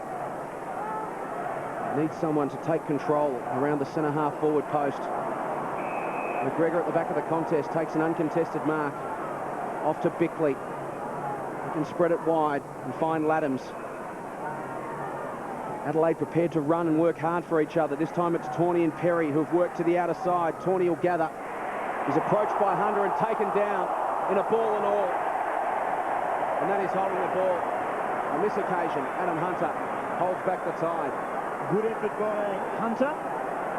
We're 9 minutes, almost 9 minutes in this quarter, and just a point apiece. He's played on. Tawney didn't hear the umpire. We'll see the umpire wave his arms down the line. Good stretch, Perry, but he's a forward and he's doing a fair bit of his work backward of the centre line. It's a game like this that just requires an Andrew Embley to stand up. They're really missing him this afternoon across half forward. Even Gardner to push forward and present an option. Yeah, just don't have the avenues up there at the moment. Smaller players like Rowan Jones are having to be that option. Perry kicks down the line. Some tall timber here. Cox up. Swapped down by Clark along the boundary line. Does it stay in? Well done, Braun. Just nudged Rashudo off the ball. Hunter and Braun are working hard. Here's Cox. Next disposal important, but he's not exactly sure what he's going to do with it. He stops. He barks some instruction and then kicks down the middle. Short way home. Jones, good mark. Good above his head. Gets up, plays on. Into the pocket. Phil Matera in the shadows. Lurking. Hart. Clever. Matera flipped back to McDougall. He paid a throw. Difficult to throw the ball when it's in mid-air. Through your legs. I can't see that can possibly be a throw. He never took possession. He helped it on its way. You can really only throw it if you take possession of the ball, and clearly didn't then. But anyway, umpire Allen was penalised. It was a tough call. Andrew McDougall's come on for a run. Centre-half forward for West Coast. And Ben Hart will kick down the line. Still no goal. Selwood with courage. He's been okay too, and the ball's gone over the line and out of play. 10-8, 68, 6-3, 39. The Eagles are hanging tough, almost 40,000 at Subi. The Crows trying to shore up the top two spot. It's one of those names that needs to lift. It's a McDougall or a Staker or a Wilson. One of those three men has to stand up for West Coast in the second half and provide an avenue. Some support for Phil Matera. Another bounce, centre wing. West Coast leading the clearances, 25-17. The quality of clearances going Adelaide's way far better. And Clark can just put it down the throat of a McLeod or a Rashuto. On this occasion, Skipworth benefits. Gets boot to ball towards Perry and half forward. Twisting, turning, waiting for an option to peel off. McLeod through traffic to Shirley. Goes straight up the middle. Carey and Jakovic. Ball pitches in front of them. Rapunda slaps to the line and finds it 40 metres out from the Adelaide goal. 29 points the margin. One behind to Adelaide in this quarter, and one behind to the West Coast Eagles in 11 and a half minutes of football. It's been that sort of game though. Suddenly someone will explode and kick 3 in 2 minutes as Biglands goes to the goal square. Carey, gang tackle. And what a thrill for Adam Selwood in his first game to have the raging bull Wayne Carey just give you a mouthful. You know you've made it to the big time. Top of the goal square for Adelaide. What can they manufacture from here? Bigland's up. Cox still alive. Skipworth throws it on his boot. He missed that. Well, it was a golden opportunity. West Coast dodge a bullet on that occasion. Here's Carey and Selwood coming together. There you go, young fella. Yeah. Whatever your name is, rack off. Wapunda. Nice line, Just. Outside 50. Clark. Ball up at half forward. Just Adelaide's setups at the moment, whether they're bounce downs or marking contests, seem to be very good, having all the exits covered on each corner of a contest, and they're very well drilled in that area. Clark trying to get rid of Cox. You mentioned it earlier, Dean. There has been a lot of free kicks in the ruck contest. There's been a lot of centre square infringements. They've all gone the Eagles' way. Kerr received from Cousins. Sierakowski marks. And he's being chased by Ronnie Burns. The tackle didn't linger. Good support from Kerr. Good run. Good lead. Haynes out hard. Good mark. Good run from the West Coast Eagles. And Daniel Kerr's rating has gone up. He's had 17 disposals. That is a very good mark against a tough, relentless defender. 6 for the quarter for Kerr. Haynes, second kick. First one didn't quite come off sweetly. This is better. Close to the line. Hands through for a minor score. Doing it by centimetres.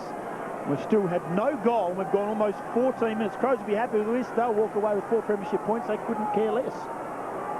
29 points the margin now as Tawney receives in the back pocket. Kick for Goodwin to run onto. Slams it on the boot towards the wing. John Cock approaches. The bounce favoured Burns, but he went to ground. Braun to Wirrapala. Look out. Bigland's from the blind side. But it's built to Braun. West Coast still a chance. To centre half forward, the mark taken by Kerr. Wants to move it on quickly. Will go laterally. Finds Chambers. Goes inside 50. But again, Edwards will mop up. To Bassett. Dumps it on the boot.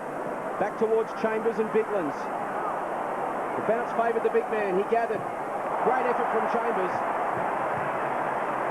Smuggles it to the line as Clark comes off to a rest. He'll be replaced by Brett Burton, who will push forward for Adelaide. Good smother that. Kept his eyes on the ball there. Colin Chambers. Great effort.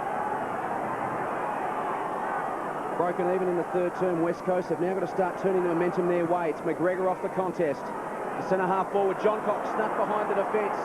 If it sits for him, he can get away from Sierakowski, just burns him off at speed, runs to 20 metres out, goes on! That is an absolute beauty!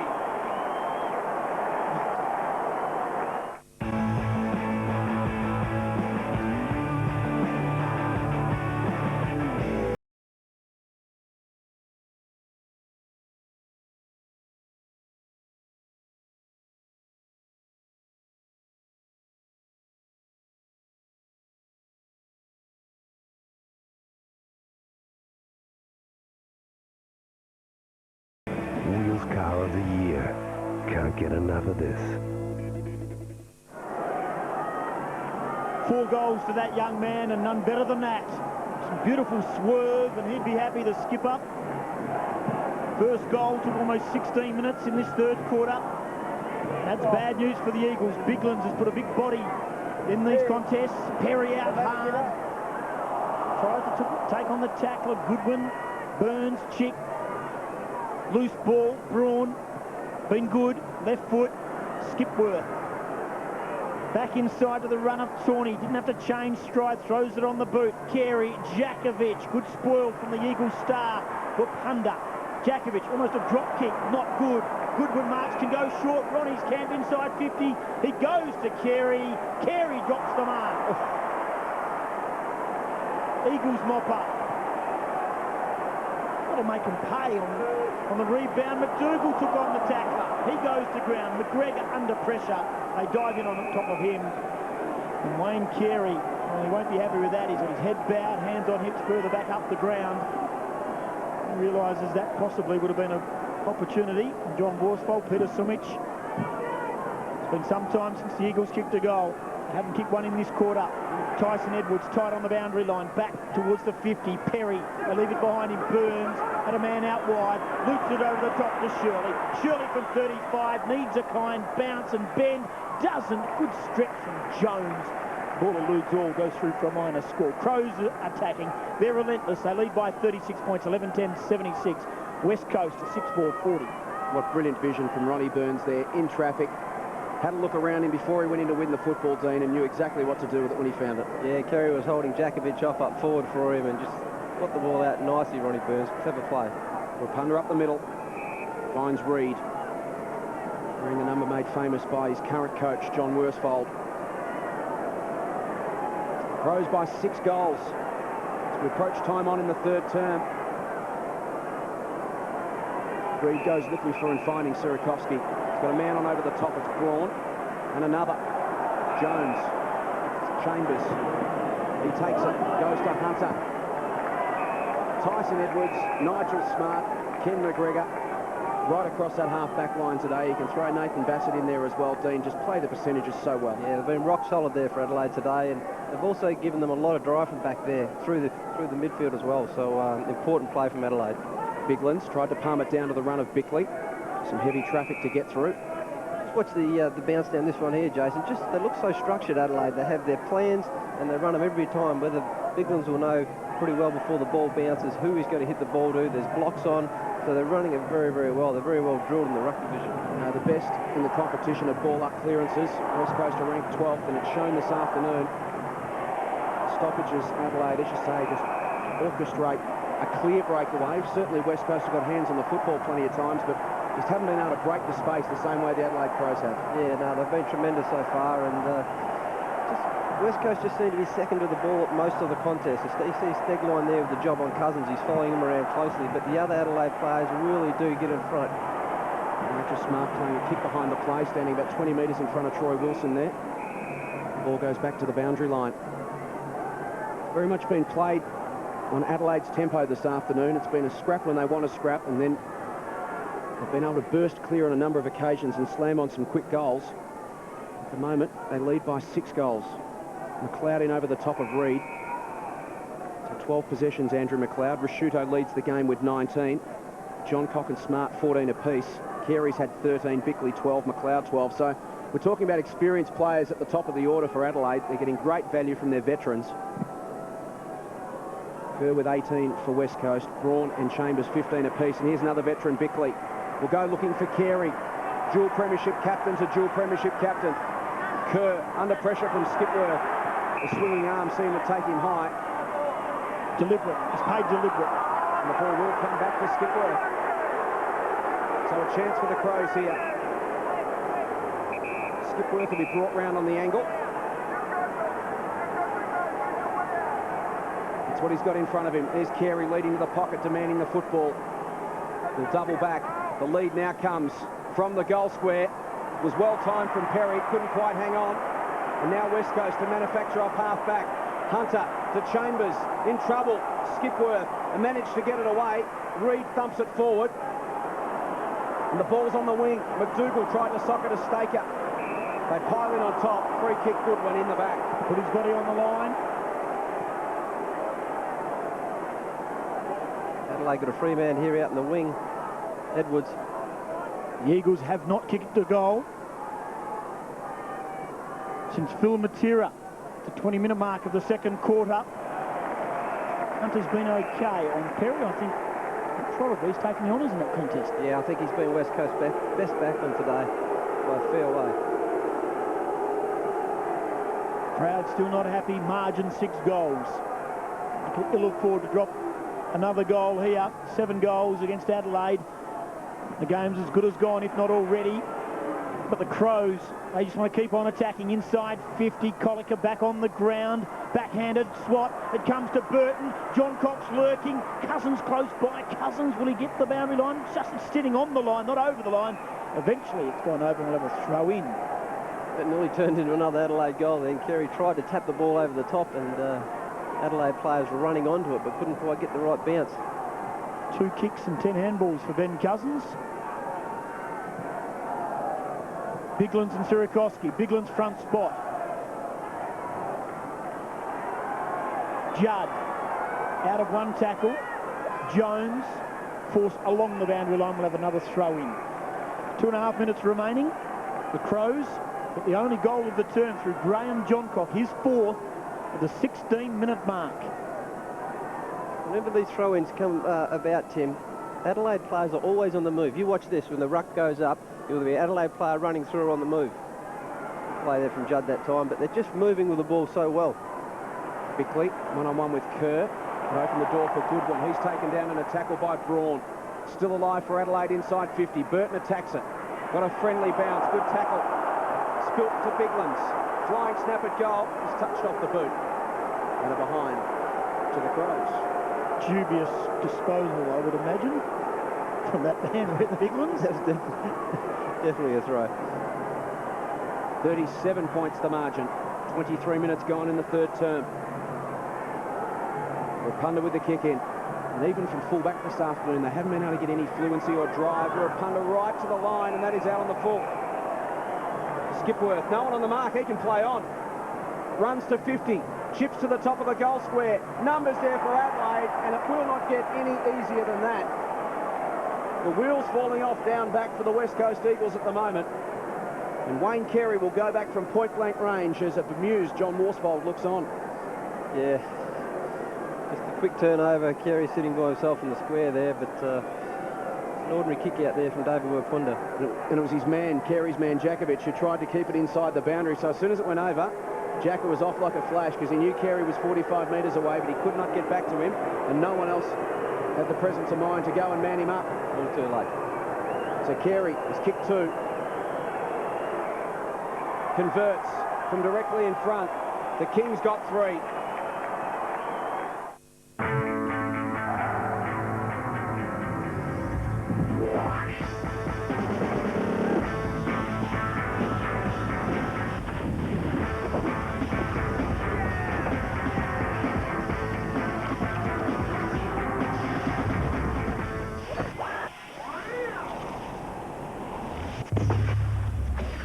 Cold filtered for a crisp, clean taste.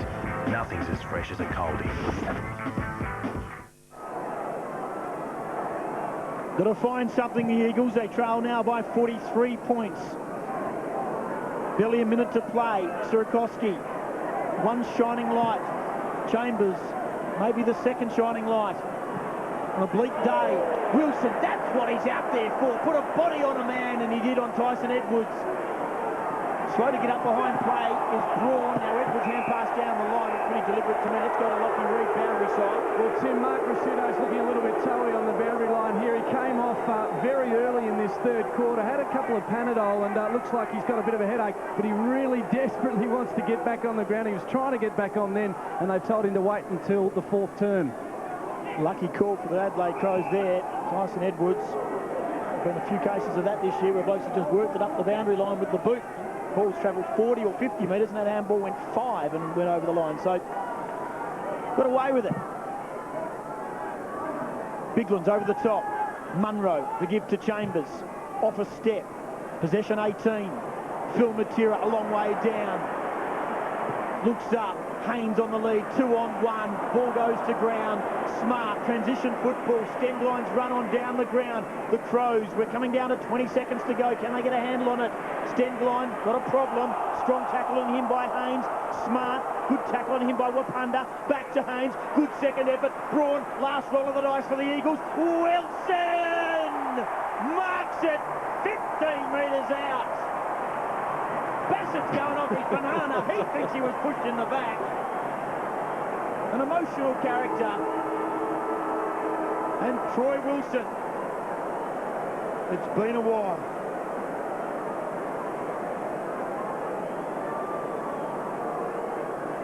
Bit of a knee trembler after the siren for him.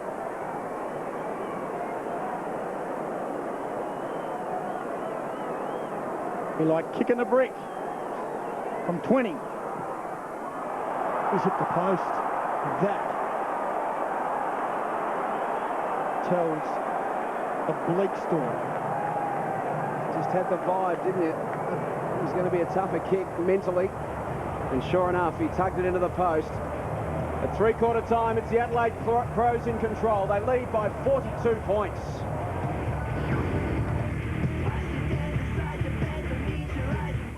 In the stunning season finale, their little secret will be out. I touched her back. My kiss moved across her neck. Who's that written about, Alex? The season finale of Secret Life, 8:30 Monday. Network 10 and Harvey Norman are proud to bring you widescreen weekends. Don't miss this weekend's AFL action on Network 10 in widescreen. If you're watching standard television, this is all you'll see. If you have a digital widescreen television, you can see so much more of the game.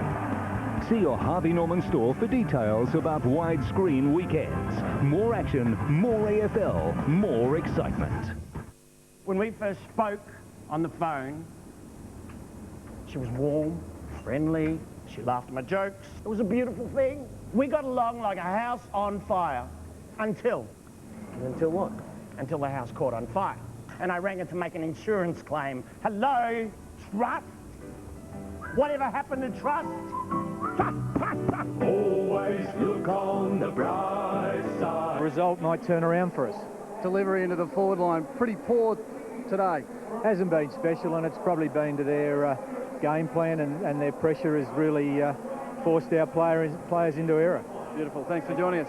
It's an important 30 minutes of football, Dean, for the West Coast Eagles, because they might be 7 goals down, and whether they win, lose or draw this game, for confidence, they need to put up a good showing in the last quarter, both as a team and individually. The likes of Troy Wilson, who looked to be standing over a 6-foot putt as he went in to kick that shot for goal after the siren. There's been a few players down today.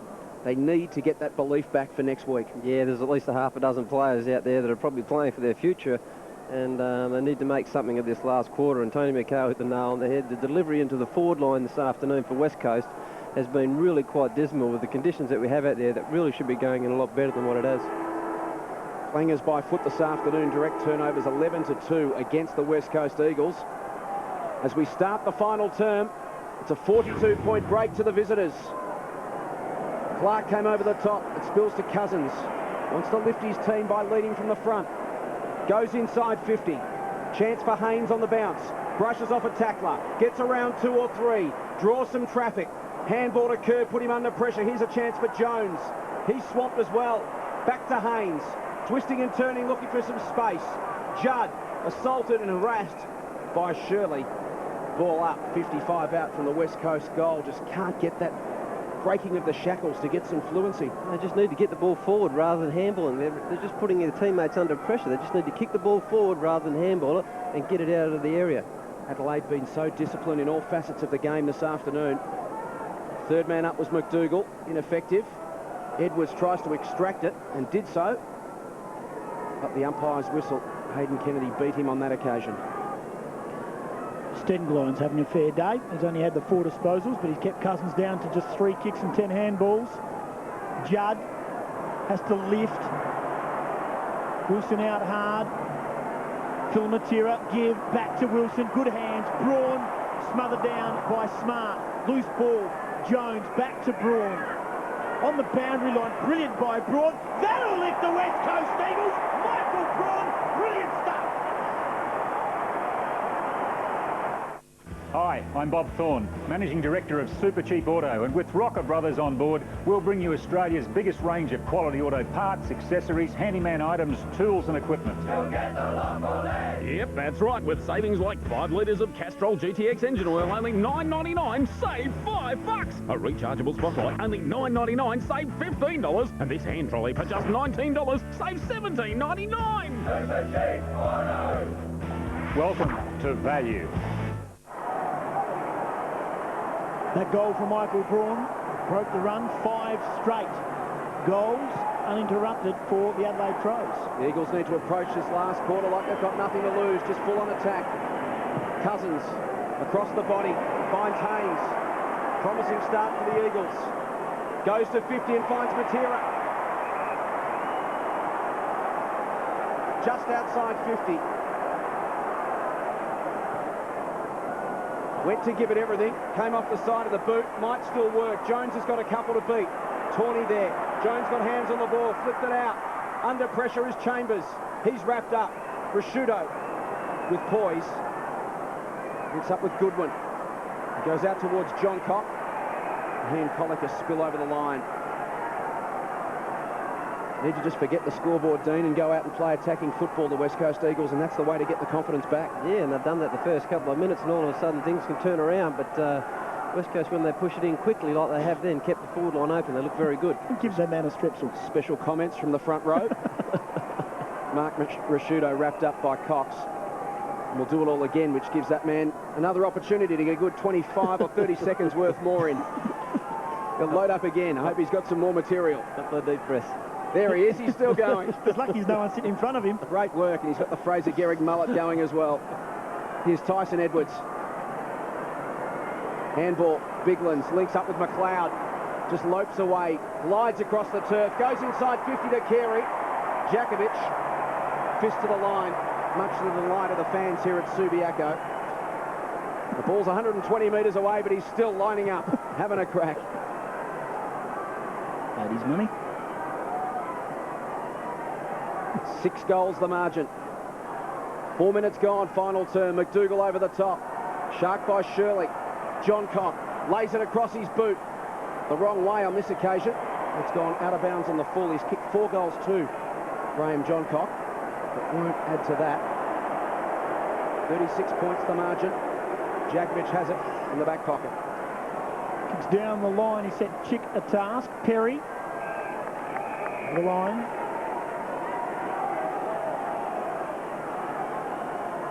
.36 points to margin. The goal from Braun, the first for the Eagles since the 20-minute mark of the second quarter. They want to string a few together and together quickly. Give to that man Braun from Cousins. Hand pass wasn't great. Chambers had to stop and wait, and Collick was there in assistance. And that's just the difference. Just not clean. They were away. They had numbers. Yeah, Braun was running forward. Chambers wasn't even expecting the ball then, and rightly so. Braun should have kept going forward. He had the run of the play. They should have just drove it forward, long into the forward line. A lot of men around this ball. Stenglein protecting Cousins off the ball. Chambers one way, Burns the other. Well done, Chambers. To Cousins. He's going okay in the last quarter. The skipper lifted his rating. Braun in possession 20. Chambers and Kerr both had 20. Cousins 16. Rashudo leads the way for the Crows with 20. Chirikowski out hard, standing his ground. Shirley. Haynes to the run. The run of Daniel Chick. Daniel Chick only got to find the handle, screwing it back. He needs some help. He doesn't get it back far enough. Minor score, but they're coming. And Rashudo, as Rocky Reid mentioned, not feeling the best. He's back on the bench. 83-45. Bassett with a kick in. Waiting for the right option to present itself. Tall Timber to the outer side, which is where he heads. Thumps it long. Tawney and Clark. McGregor took the mark. Handball to McLeod. Good chase. Twists and turns. Tries to get away from Chick. Partly successful in doing so. Goes to the wing and finds Perry. Hit the ground running. Fired out a handball to Laddams. High ball to the 50. Carey and Jakovic over the head of that duo. Wirapunda flips it back to Collicker. Now to Jakovic. Shrugs a tackle. They've got some numbers now through half-back. Braun goes for a run. Looks up. Goes to Cox. Turns it over to Shirley. Chance for the Crows through Stenglein. Burns and Wirapunda. Wirapunda did well. Again, they'll come off half-back. Jakovic to Kerr. He looks up. Got a man in space. It's Reid. Now they're away, the West Coast Eagles. Looks up. Wants to go short. Chirikowski was actually pointing to who he should kick it to. Not indicating himself. Chambers evades Laddams. Gets away from McLeod. Low trajectory kick inside 50. Jones emerges from congestion. Releases Matera. Slips Shirley. 30 metres out. Phil Matera bends it back and kicks the goal. He's got 4.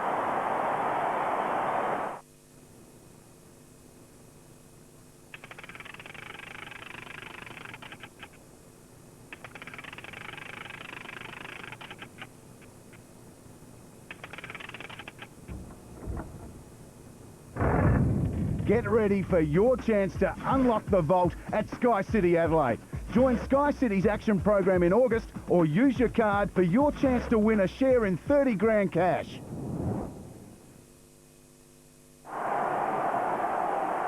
Phil Matera's matched Graham John Cox's 4-goal effort. Some life yet at Subi Oval.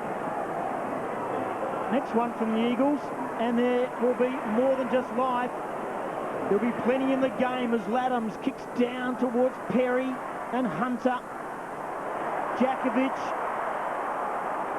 jab kick towards Braun. Quick gather to Hunter, been good. Sierakowski, game 101 to Braun, off a step, down the line. Phil Matera and Hart. Edwards shrugs the hips and gets it to Tawney. To half forward, size favoured Stengline. Cousins at front spot. As Biglands comes off, now Rashudo comes back on. Casey Green trying to come back on. 29 points to margin. 9 minutes gone. Plenty of time left in the game. The Eagles with the only 2 goals in this quarter. Have another ball up. 4 goals to Graham John Cox, 3 to Carey, 3 to Burns. The only multiple goal kicker for the West Coast. Phil Matera with 4, and Braun leads the way with the most disposals. Cox and Clark. Stengline. John Cox feigning for a free. Didn't get it. To Braun at half back. He's having a fair last quarter. Disposal has to be good. Jones on a lead. Well done, Tawney. Umpire said a push. Free kick count, 16-10 in favour of the West Coast Eagles. Michael Braun up to 8 possessions for the final term. In 9 minutes.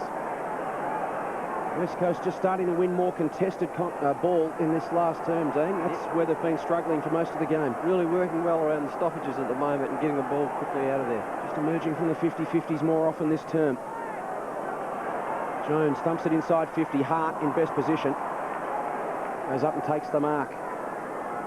There's nothing on out here. Such a settled defence with the likes of Hart and Edwards. This man Bickley, so much experience. They just don't get flustered. Now they've manufactured it out wide. Laddams can look up and see Goodwin. He's 15 metres in the clear of Braun. The kick was well weighted to find him. So Simon Goodwin working his way back from that broken wrist.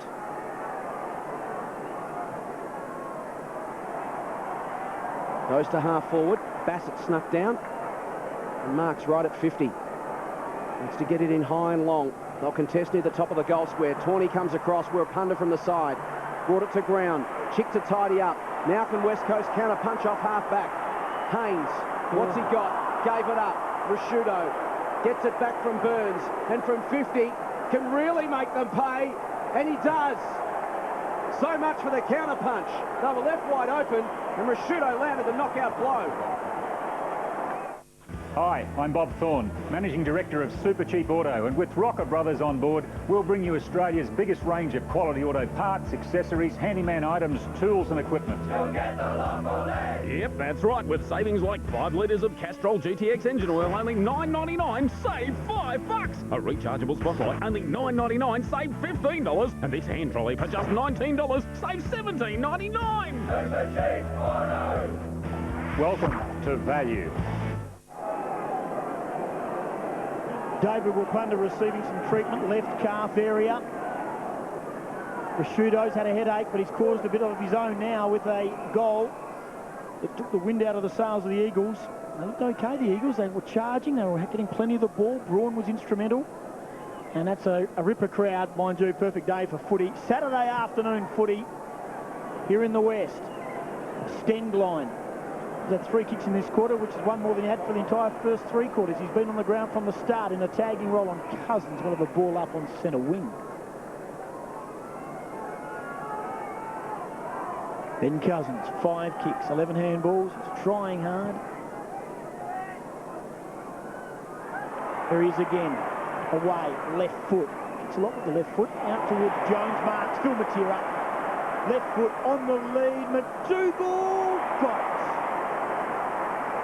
Good kick on the run. Phil Matera, left foot. Yeah, very good. Put it out in front and gave his forward half a chance there. McDougall was good enough to grab hold of it. But just held his lead right. Nigel Spart just made him hold his lead in the square there and led at exactly the right time when Phil Matera picked the ball up. Very good against St Kilda on a pretty ordinary day for West Coast. They need this. They need it bad. He's hooked it. He's hit the post. Smack in the middle. It was working back. That's a miss. The Crows look pretty comfortable with themselves. 89-55. Still got a tick under 11 minutes to go, but the run is going to have to start pretty quickly. Edwards launches it high to the outer side. Big pack. Clark at the front. Through the hands of Reid. McLeod just went in and found it. Let me get out of that. Towards the wing for Perry. Awkward bounce. Cousins came across, laid some physical pressure, got to the front of the contest. Now he goes down. Stemmed line. Spun off a bump. Handball intended for Perry. Burns was there as well. Here's Jones through traffic. Handball to Braun. Hunter. To the 50. Coming out is Haynes. He's presented himself in the last quarter. Man on the mark. Stands 52 metres from goal. Haynes goes to the top of the square. Wilson comes out and takes the mark. He's about 25 metres out from goal. Slight angle. Another one of those 6 or 7 foot putts. It's going to be a hard one. Yeah, his confidence is a little bit down at the moment, and this will be a very, very tough kick for him.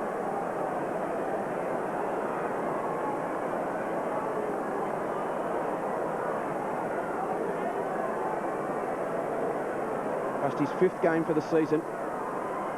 Troy Wilson wastes no time, goes back, kicks through it, and goals as he heads to the bench. So Wilson gets his... So how's your truck going, Bill? Oh, right. What about yours? Yeah, can't complain.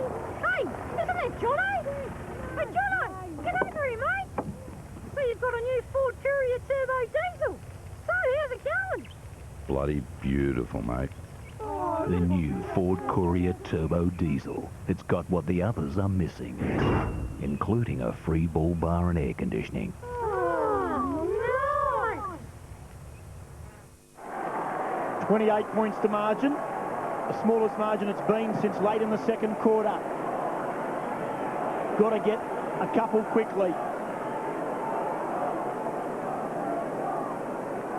Ball going nowhere fast. We'll have a secondary ball up. 9 minutes, 28 points to margin. Wilson off the ground after that goal. A good mark, a good finish.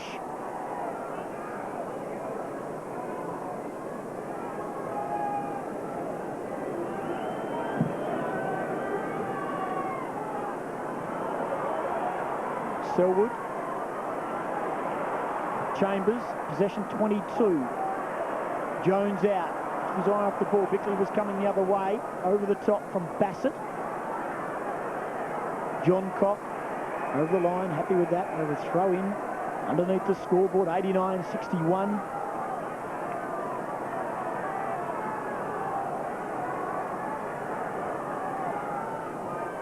Three goals to 1 in this final quarter. Shirley rips it. Would have been a high tackle on Goodwin, not paid. Shirley just be almost happy to see it over the line. He is. And valuable seconds running down for the Adelaide Crows. The Eagles have to get the ball at the other end and hopefully finish off and add to what has been their best quarter for the day so far.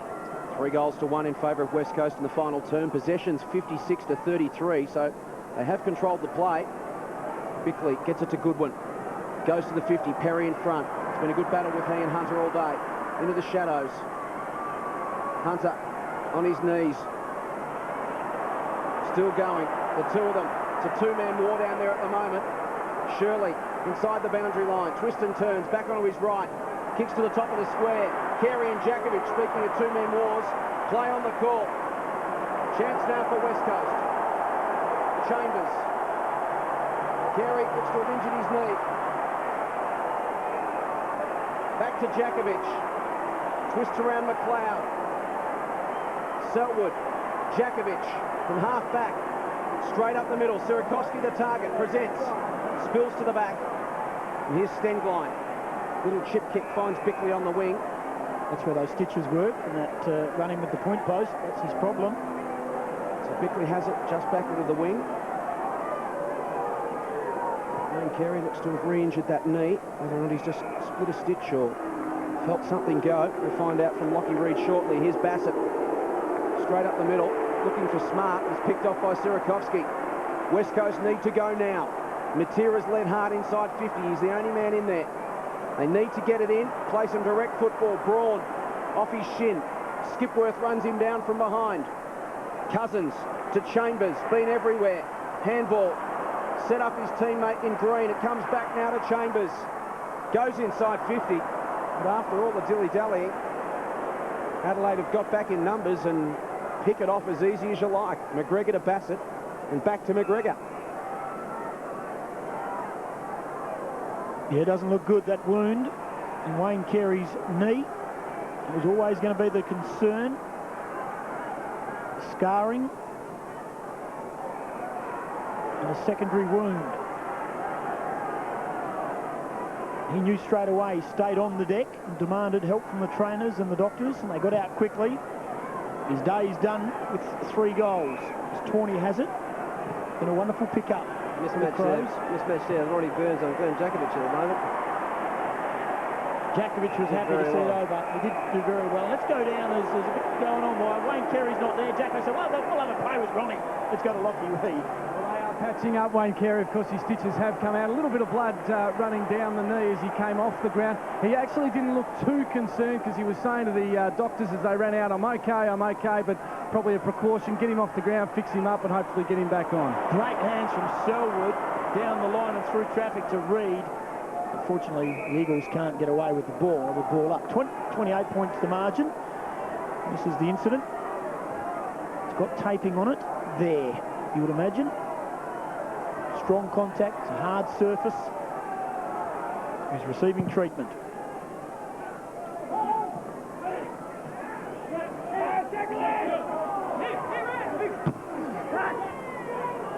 Listen to the voice of that inside 50. Colliker being worried by John Cock and Burns. Colliker did well. Chick hand pass through, sold a man into trouble. The Eagles though have numbers. Braun to Chick and they're away through centre half back. Chick looks up, will go long. Matera have to work hard. He's got Hart to beat, and that's a mismatch when it comes in like that. Hart picks it off, and again, Adelaide repel as easy as you like. Laddams to Skipworth.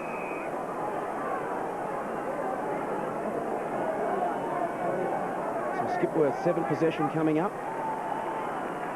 First game in more than 2 years in the Adelaide senior lineup.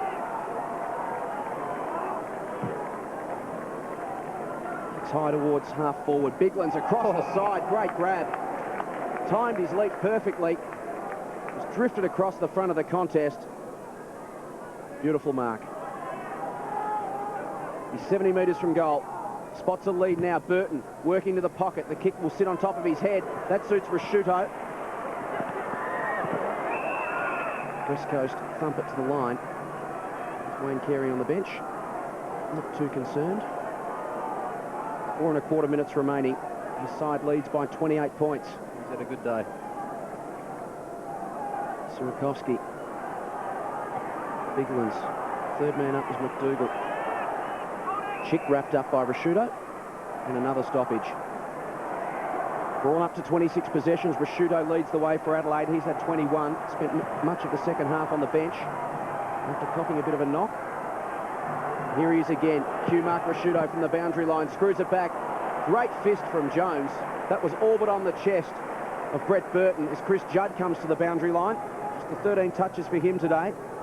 Had no great influence on the game at all. Staker back on for the West Coast Eagles. Did have 10 tackles though. With those stats, that's hard work. His good side, his defensive side. No questioning his endeavour. They just haven't had the same explosive influence on the game, have they? The likes of Cousins and Kerr and Judd. They've worked hard, just hasn't worked for them. Won't be a long quarter, and this man can hold his head up. David Sierakowski, that's his 8th mark. Many believed, and maybe he did too, but his career was all but over. The West Coast Eagles, injuries to Gardner, Carroll, McIntosh, and then all of a sudden, Glass, and all of a sudden you find yourself in the front line. Green away, Collicker and John Cock. Collicker in best position, back with the flight, didn't pull in the mark. Did well, got it to Haynes, hand pass too much on for Braun, under pressure from Skipworth. Loose hand pass into open space. Collicker and Bassett close to the line. It's been kept in. Smart. Stenglein looking for some help. Good tackle, Kerr. Well done. Turnover. Haynes to half forward. Staker up. Good mark. Hasn't had much to do. That's his 4th mark. To Wapunda. 60 out. Tries to straighten it up. And Ladham's marks opposed to Wilson. So we're inside almost 2.5 minutes to go, 29 points to margin. The Crows will be happy with this. They'll shore up a top 2 spot. The Eagles really starting to look a bit shaky with the finals coming, and they head to Geelong next week, and they haven't won at Skilled Stadium in their last 3 contests against the much improved Cats, of course, who beat Melbourne. Not saying much, mind you, but it was still a pretty impressive effort from a young team like Geelong on the way up. And the Eagles will have their work cut out, and they've still got plenty of injury concerns down the line, and Bassett will mark at right half back. Such a solid, reliable Adelaide defence this afternoon. Has been for the last 10 weeks, averaging just 11 goals a game against them. Coming into this one, and again they've managed to hold West Coast to 9 this afternoon. Bassett across the face of goal to Smart. They've now engineered a man in space, a lot of space. Ladhams is the only man in that half of the ground. Staker puts in the big ones to try and catch him. Ladhams lopes around the outer wing, has a few bounces, plenty of time to assess the options. Go inside 50, and that's the result. Burton held his lead back. He knew there was no pressure on Ladhams. Ladhams was just looking for the break from Burton. It came, it was well timed, and the kick was well weighted. Yeah, it certainly was, and a good grab from Burton. We know he's got a fantastic spring in his leap. He's very good overhead, but he's had a pretty quiet day today. He's been pretty well held by Rowan Jones, who's been shadowing him for most of the day, and done a reasonable job. But this one here would just top it off nicely for the Adelaide Crows. Such a mercurial forward line and so versatile, Adelaide. You never know where the multiple goals are coming from. Burton doesn't like it too much off the boot. He's just drifted across the face. Through for a minor score, his first of the afternoon. Margin now an even 5 goals. Hunter with the kicking in duties. Final minute of the game at Subiaco. Bigland's in best position. McDougall forced a contest, and Kerr, the beneficiary, bursts away off half-back. Goes for a run. Has got Braun inboard. Leads the game with 27 possessions. He'll pick up number 28 now as he goes looking for Wilson. Was taken high. Play on. McGregor hoisted up in the air. Haynes has put in a good last quarter. Kicks across his body to Kerr, who can attack the goal face from 40 metres out, and picks up a late consolation goal for the West Coast Eagles.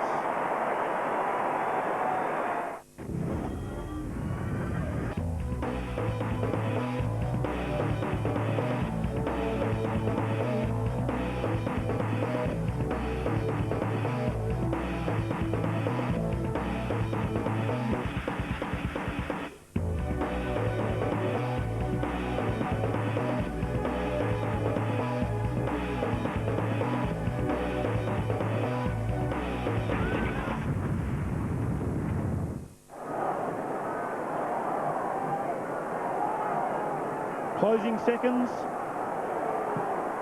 Crows will win. Ladhams, Edwards, Skipworth's been okay. Limited field time.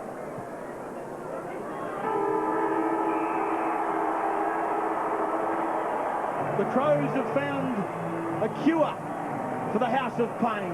At last, a visiting team has got the 4 premiership points.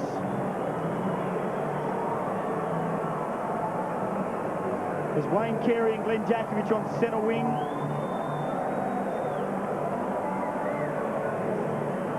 Talk about the good old days, and you would have to say, Dean Kemp, no doubt that Wayne Carey, unanimous decision. Yeah, no doubt about that today. He was fantastic. Absolutely involved in probably 3 or 4 other goals early on in the first half, and did his job up in the forward line to perfection, really. Kicked 3 goals and had a piece in a lot of other goals, so he was definitely a star performer for Adelaide. Lockie Reed is down on the field, trying to find where you are. Lock, there you are with Nigel Smart. Well, Nigel, plenty of smiles from the boys. You've broken the Subi hoodoo. Yeah, look, it's been a long time since we've won here. West Coast are a pretty good side. They've got a lot of injuries at this point in time. We're playing pretty good football, but we can improve, but we'll take the 4 points and look forward ahead to Collingwood. The fact that no interstate side has won here at Subi, was that talked about during the week and great motivation? I think we all knew it, but we actually didn't talk about it too much. I think if you talk about it too much, it probably weighs you down a little bit. I think we just came here, wanted to play hard football. We got off to a good start, and look, we hang on to, in the end, it was a hot day, and it's just great to win. The general feeling, I suppose, around Australia is the Crows are starting to hit their straps. Do the boys themselves feel that? I think we're moving in the right direction. We still haven't probably played 4 quarters like we want to, which is, I don't know, a lot of improvement probably in our own minds. And look, next week against Collingwood, it's going to be a real tough one. Another big week. Good on you. Thanks for joining us. It's Adelaide's second win against the Eagles in Perth from 10 attempts. Another being round 22, 1998. They were impressive from the word go. They were sharp in the opening minutes, dominated the play early, didn't put it on the scoreboard due to inaccurate kicking, but they were challenged on a number of occasions during the game by the West Coast Eagles, but just had the capacity to kick quick goals and burst away again. Interesting enough, the Crows, well, they came within a point of beating Fremantle as well, early, not long ago, a month ago, and so they travel well, and I think the last 6 wins from visiting teams at Subi Oval against the Eagles and the Dockers have been either Port Adelaide, Adelaide or Brisbane. There's no Victorian teams won here since round 17, 2001, so the Crows and other teams don't mind coming west, even though the Crows haven't got a great record against the Eagles at Subi. They've played well here before. Yeah, they're fantastic today, Tim. And what I like about the Crows outfit is that they're just very professional. They're not over the top. I mean, that's a huge win for them to come over here and beat West Coast, but as you can see from the players, they just sort of huddled together. They didn't make a big song and dance about it. They know there's another tough week next week, and that's the life of professional football. Week in, week out, they have to perform, and they are at the moment. Become a tradition here at West Coast in home games. One player selected to go and hand the match ball to a youngster in the crowd today. It was Chris Judd. There's the Adelaide Crows. They can be well satisfied with their afternoon's work. They led at every change by 18 points at quarter time, 29 at half time, 42 at three-quarter time, before West Coast added 4 goals to 1 in the final term to reduce the final margin to 24 points. Adelaide 13-13-91. Defeat the West Coast Eagles 10-7-67 in front of almost 40,000 at Subiaco.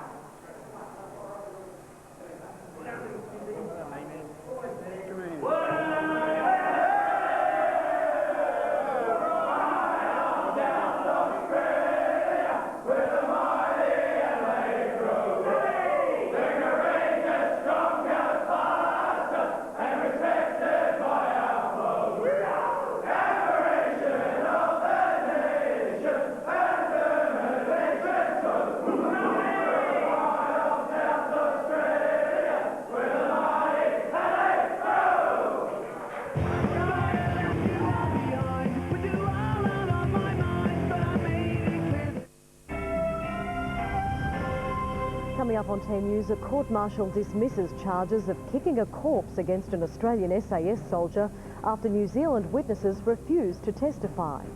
As Amrosi's lawyers plan his appeal against the death sentence, Indonesian authorities reveal more evidence linking Jemaah Islamiyah to the Jakarta bombing. And thousands of Girl Guides brave bitter night temperatures to sleep out and raise money for the homeless. Details in tonight's news. Imagine Jamie's rookie chefs training at London's top spots. It's not pretty. And you just jumped in on me out there into a busy restaurant and you said, "Hello, bitch," and not everyone heard. 8:30 Tuesday, Jamie Oliver has given these geezers a massive opportunity, and they're fighting the hand that feeds them. Don't stop. He winds me up, he gets on my nerves. Jamie's restaurant will never open at this rate. It's going to cost me money, not them, and it pisses me off, quite frankly. The new series Australia's gagging for. Jamie's Kitchen, 8:30 Tuesday.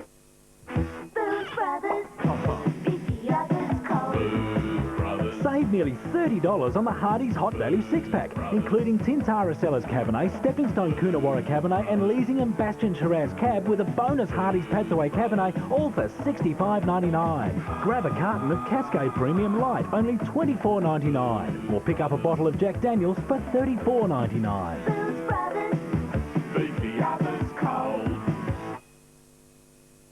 You guys look half asleep out there, dragging your feet, missing opportunities. If we're going to stay in the game, we're going to need a boost. Get into KFC's new Extreme Burger Meal, packed with an original fillet burger and a piece of chicken, chips, potato and gravy and a Pepsi. It'll make sure you go the distance. Now get out there and show them what you made. KFC's Extreme Burger Meal gives you the energy to play hard, whatever your game.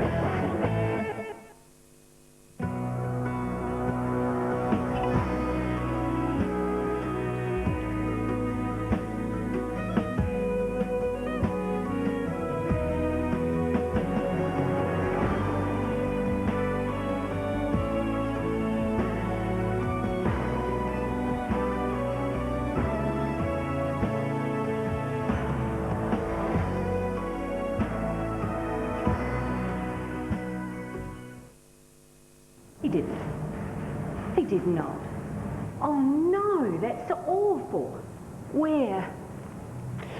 Ouch. All over you like a rash, aren't they? Until you phone and tell him you've had a car accident, right? Insurance. Who can you trust? Exactly. What? Always look on the bright side of life. It's Domino's Pizza Mania! In a battle for supremacy, the savagely tasty Sicily Kid takes on the wildly wicked, devilishly delicious Widowmaker! Be part of the action. Call now! Domino's!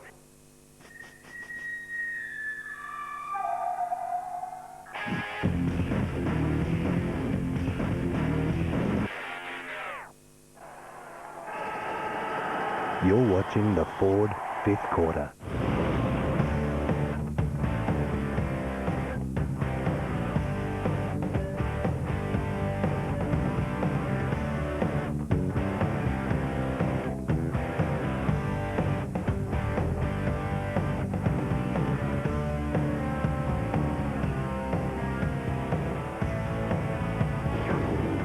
Full time at Subiaco and the Adelaide Crows. 13-13-91, led at every change to defeat the West Coast Eagles 10-7-67.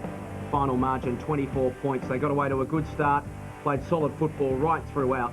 Built on that lead, got out to as much as 7 goals in front at three-quarter time before the West Coast Eagles added 4 goals to 1 in the final term to reduce that margin in the end to 24 points. Goal kickers for both sides. Phil Matera, the only multiple goal scorer for West Coast, he finished with 4. John Cock finished with 4 for Adelaide to negate Matera, and the difference was the multiples. Yes. Carey and Burns chipped in with 3 apiece, and then a host of singles for both sides. But it was Adelaide's ability, Dean Kemp, to find multiple avenues to goal that really told in the end. Yeah, they just had so many more avenues up there, and with multiple goal kickers, it always makes a big difference. The reliance on Phil Matera this afternoon was just too much, and he just can't win it off his own boot. The Adelaide Crows improved their record to 13-6. It's a significant win. Let's go down to the Adelaide rooms and join their coach, Gary Ayres, who's generous enough to give us his time. Gary, congratulations on what must be a reasonably satisfying win. Yeah, it is, Jason. I didn't think we played all that well. I thought it was probably, as you described it in the commentary there, solid rather than spectacular. And you probably got to also look at it that the West Coast Eagles have had a lot of injuries over the last couple of weeks. But having said all that, we got out to a reasonably handy lead and we just hung on in the end. And there was a few tired boys and a few sore boys as well. So, yeah, it's a good one to win over here because they're very difficult, as we know. Your side's really started to control the tempo of games in recent weeks. And again, we saw it today. There were only a few occasions where the game broke wide open. It was your team that did it, slamming on quick goals in a hurry. Yeah, we had to do that. I thought we had much more, I suppose, percentage of possession in our forward 50, and we probably didn't convert enough, but we just grinded away and, of course, kept the heat on them. And then at times we did get, obviously, a couple of goals together, which was always going to be important in the context of the game.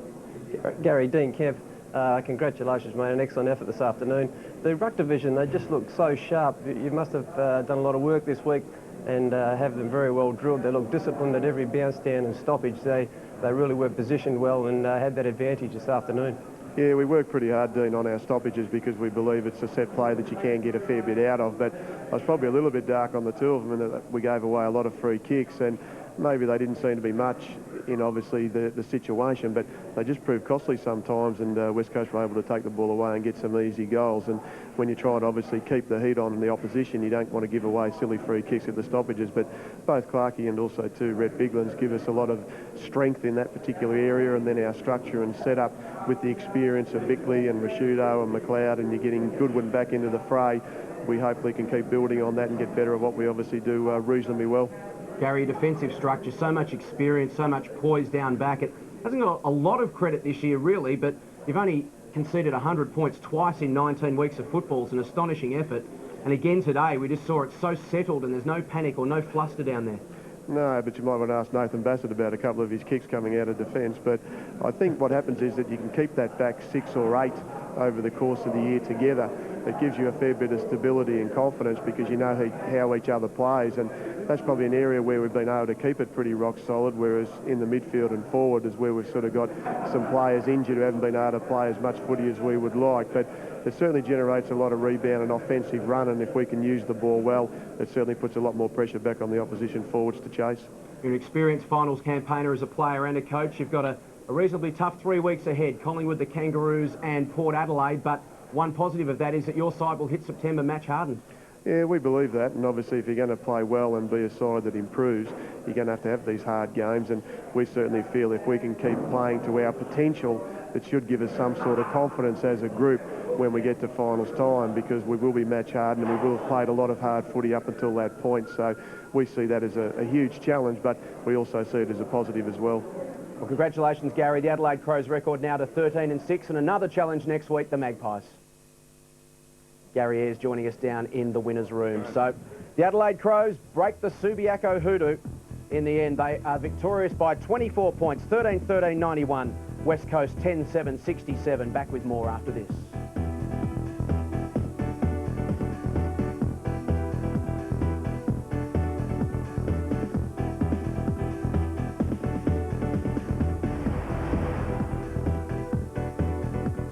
We met the year we nearly won the grand final. We met the afternoon of my best friend's wedding. Oh, I couldn't take my eyes off her. I actually didn't notice him at first. Oh, I was wearing this hideous bridesmaid's dress.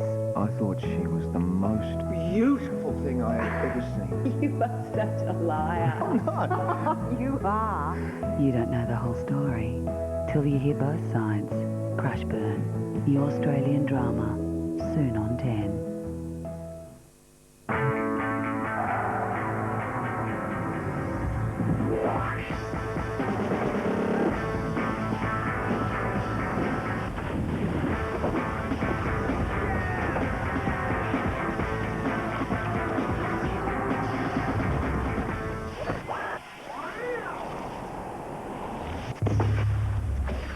Cold filtered for a crisp, clean taste.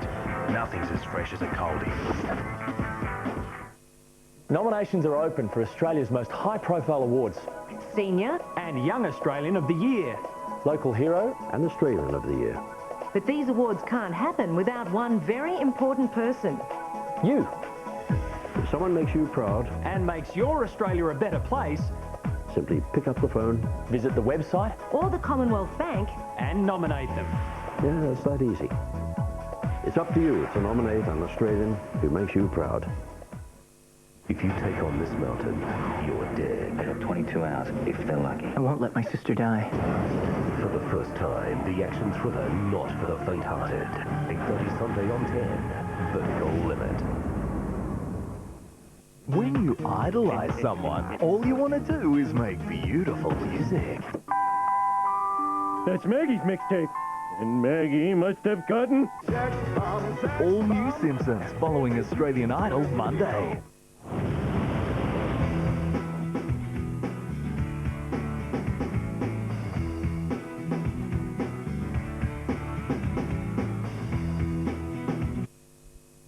new tourism venture. It's never been done before, and it looks like it'll become a permanent tourist opportunity on one of the great waterways of the world, the Murray.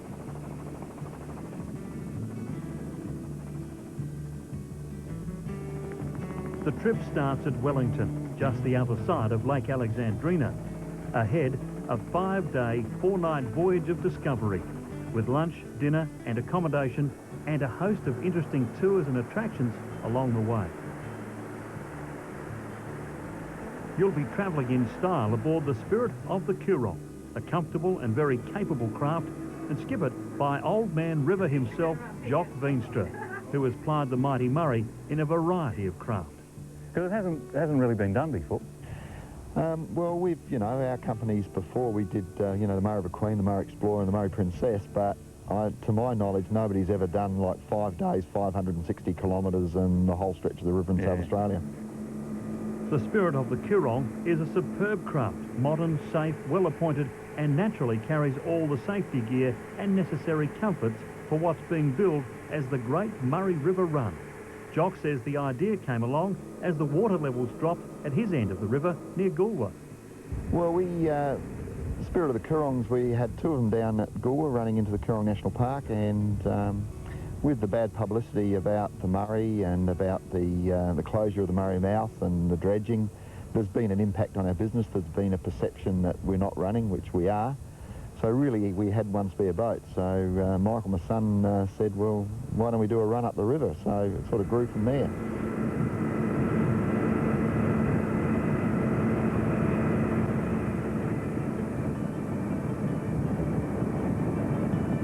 We caught up with the Spirit of the Coorong, the passengers and the crew on one of the many stunning sandy beaches along the river. This one just past Loxton.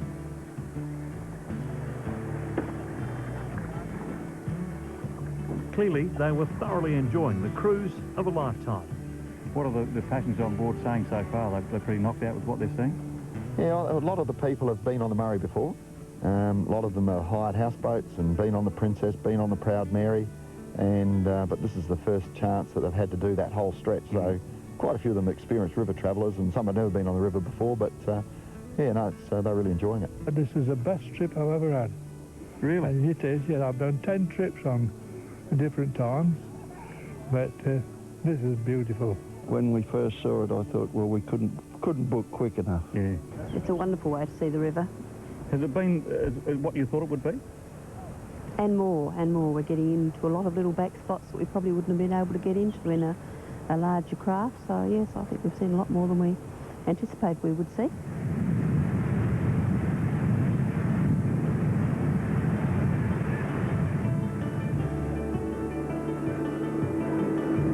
There's plenty of room for 20 passengers, and most meals and accommodation is at pubs along the way.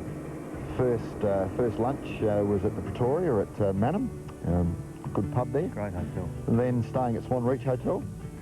Next day, day 2, we were at Morgan for lunch. Waikerie overnight, Waikerie Hotel. Yeah.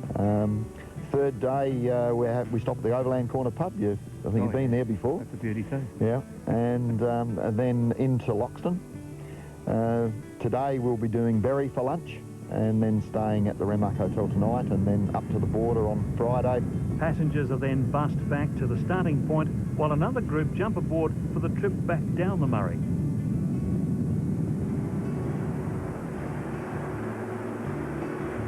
It's a wonderful way to really experience the mighty Murray. The cruises will be held every month, and prices start at $750 per person, which includes all meals and accommodation. For more information, you can call Spirit of the Coorong Cruises or have a look at their website. Places on the Great Murray River Run are filling fast. Well, that's our show for today. Thanks for joining us. Now, I should warn you that next week there won't be a Discover at 5:30 on Saturday, because John Riddell will be presenting a special Discover at 7:30 on Saturday night, where he'll show you loads of coastal escapes just in time for spring and summer. But a week after that, back to normal, 5:30 on Saturday, just before the news. Hope you can join us then. See ya.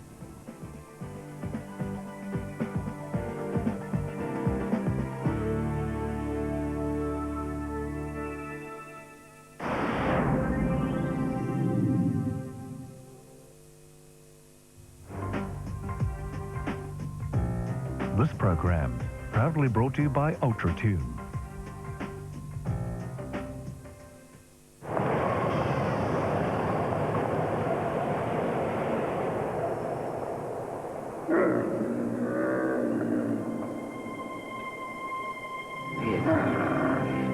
When last did you have an experience you'll never, never forget?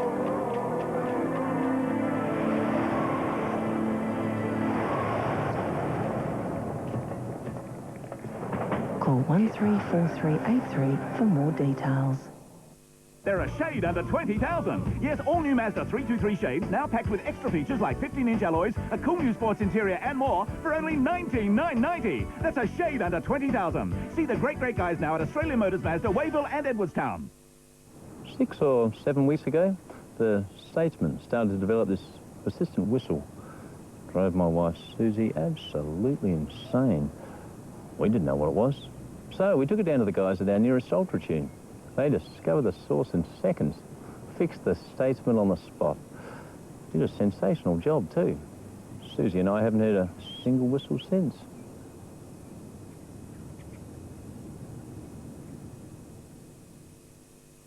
This ad is about nothing, because that's all you'll pay on furniture and electrical at Myer until August 2004. No deposit, no repayments, and no interest for 12 months when you spend $500 or more. Conditions and exclusions apply. See in store. Hurry, ends August 18.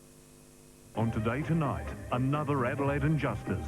The truth's got to come out. He lost his business, home, reputation and family. Raped by the legal system. Jailed twice, acquitted twice, but walked away with nothing. Monday. 7:30 tonight, Harry takes a look at the most disturbing behaviour you've ever seen. 8 o'clock, piece together the clues with Serious Crack Unit. 8:30, it's Brosnan, Pierce Brosnan, in Tomorrow Never Dies. Tonight on 7. This is 7 News. Tonight, 2 overseas students held at gunpoint in a terrifying home invasion. Fuel shortages and higher prices deal a double blow to motorists. And claims of exploitation, young girls posing as adult models. With John Riddell. Good evening. Also tonight, the Crows become the first interstate team this year to win at Perth's House of Pain. But first, 2 Chinese university students have been robbed at gunpoint in a terrifying home invasion at Karalta Park. A bandit forced his way into their flat and stole nearly everything they owned, including all the work they've done towards their degrees. Students Yen Ho and Fong Xiu were watching TV in their Karalta Park flat last night when they heard a knock at the door. I opened the door because I think this guy is my neighbor. But suddenly I found a gun. A guy used a gun, pointed my head and said, "Back in the room," and pushed me back. The pair watched on helplessly as the gunman took their valuables. He picked up 2 computers, 2 mobile phones, 1 Walkman and 1 MP3 and 4 wallets. He also stole cash, credit cards, women's clothing, even cosmetics. The home invader is aged in his 20s, of Asian appearance, with dyed blonde hair. The Chinese students have only been attending Uni SA for 4 months. They chose to complete their studies in Adelaide because of its reputation as a safe city. The 2 IBM laptop computers contain all their work and assignments for their master's degrees. We must receive our teachers, professors' instruction from internet. So laptop for us is very important. I hope you can return my computer because it's important for us. Peter Caldecott, 7 News. More than $1 million has gone up in smoke following a large fire at a timber yard in the state's southeast. More than 50 CFS volunteers were called to the plant on Penola Road just after 9 this morning. The fire had already taken hold of a large storage shed. Unfortunately, though, 3 cars have already been destroyed, another 8 significantly damaged, but firefighters have done their best to contain the fire to the main storage shed and protect other timber storage areas. Investigators are still on the scene looking for the cause. Petrol supplies are drying up at independent stations after the closure of Port Standback, and motorists are feeling the pinch. Operators like Liberty are being forced to import fuel against stiff competition, leading to serious shortages and higher prices.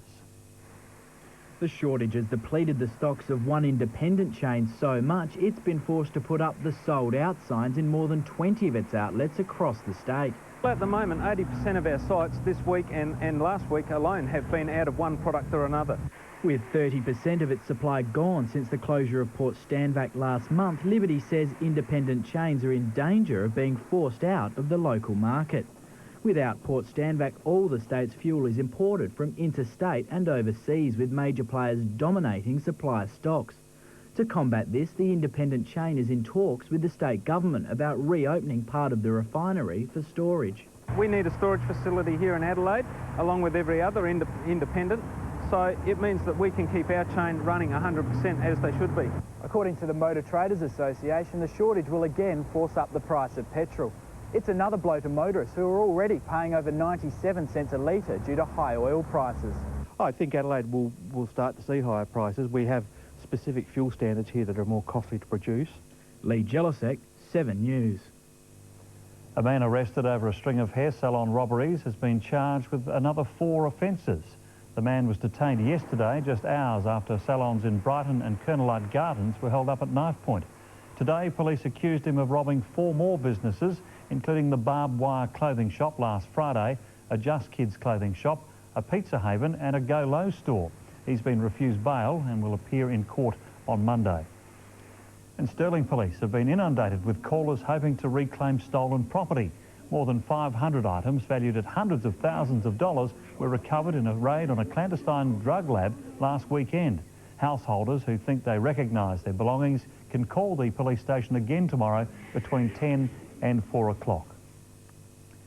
Victims of last year's Bali bombing and their families could receive hundreds of thousands of dollars in compensation for their loss and injuries. Justice Minister Chris Ellison is expected to take the proposal to federal cabinet within a fortnight. No money could ever replace the 6 teammates Eric de Hart lost in the bombings, but it may ease the suffering. If it helps someone cope with it better and helps someone cope with their family and their family responsibilities better, then that's going to be a benefit to that family.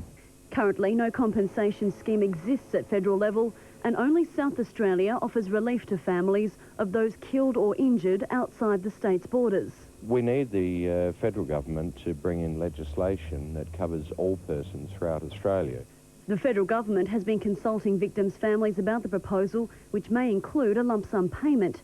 It's understood the matter will go before Cabinet within 2 weeks. It is not compensation, it's assistance to allow people to get on with their lives.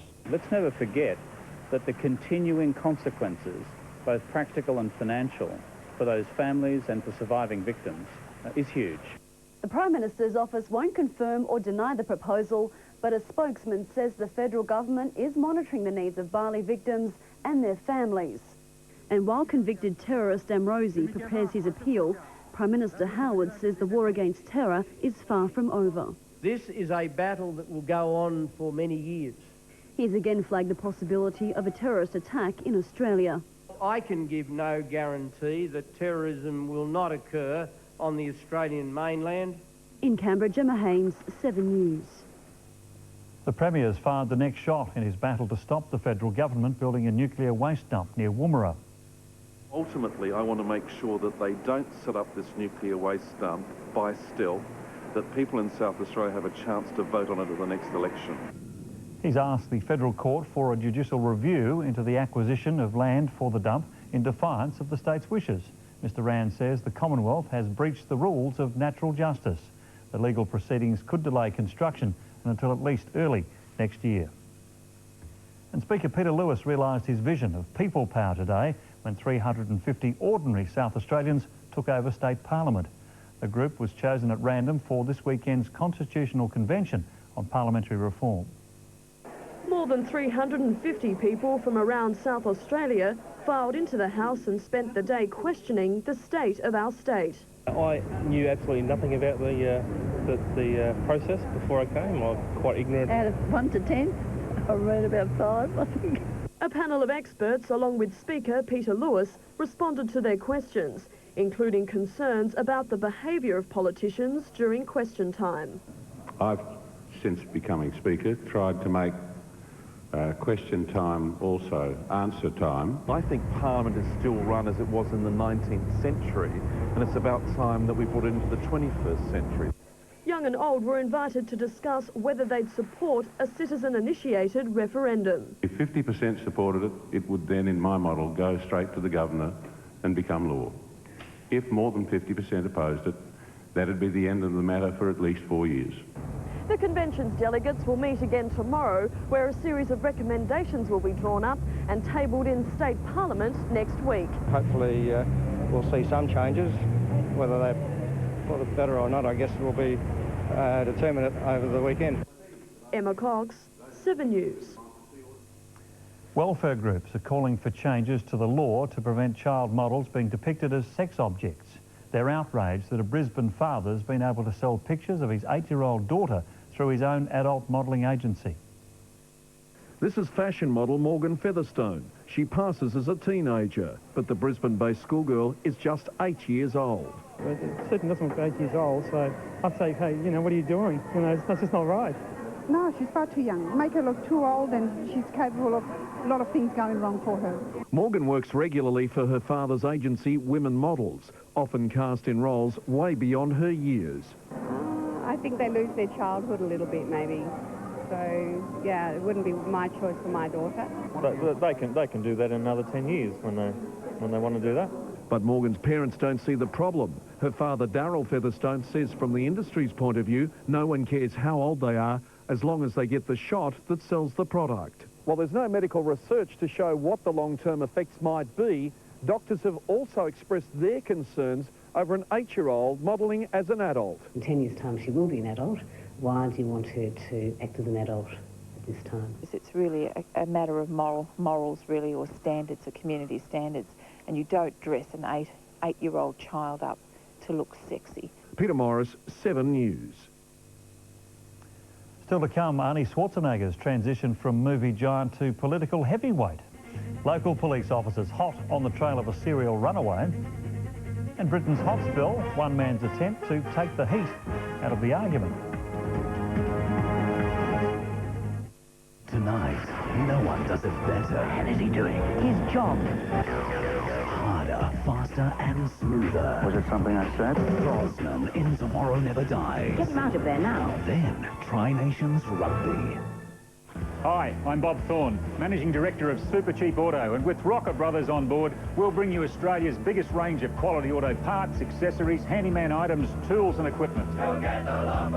Yep, that's right, with savings like 5 litres of Castrol GTX engine oil, only $9.99, save $5. A rechargeable spotlight, only $9.99, save $15. And this hand trolley for just $19, save $17.99. Super Cheap Auto.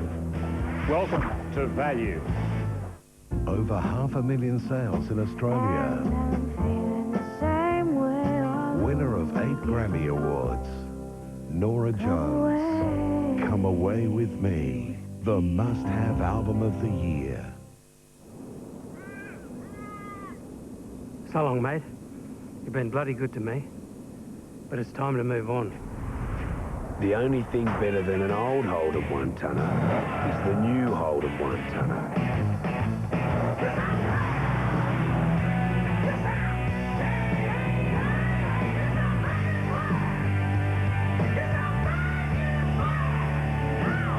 The Holden 1-tonner.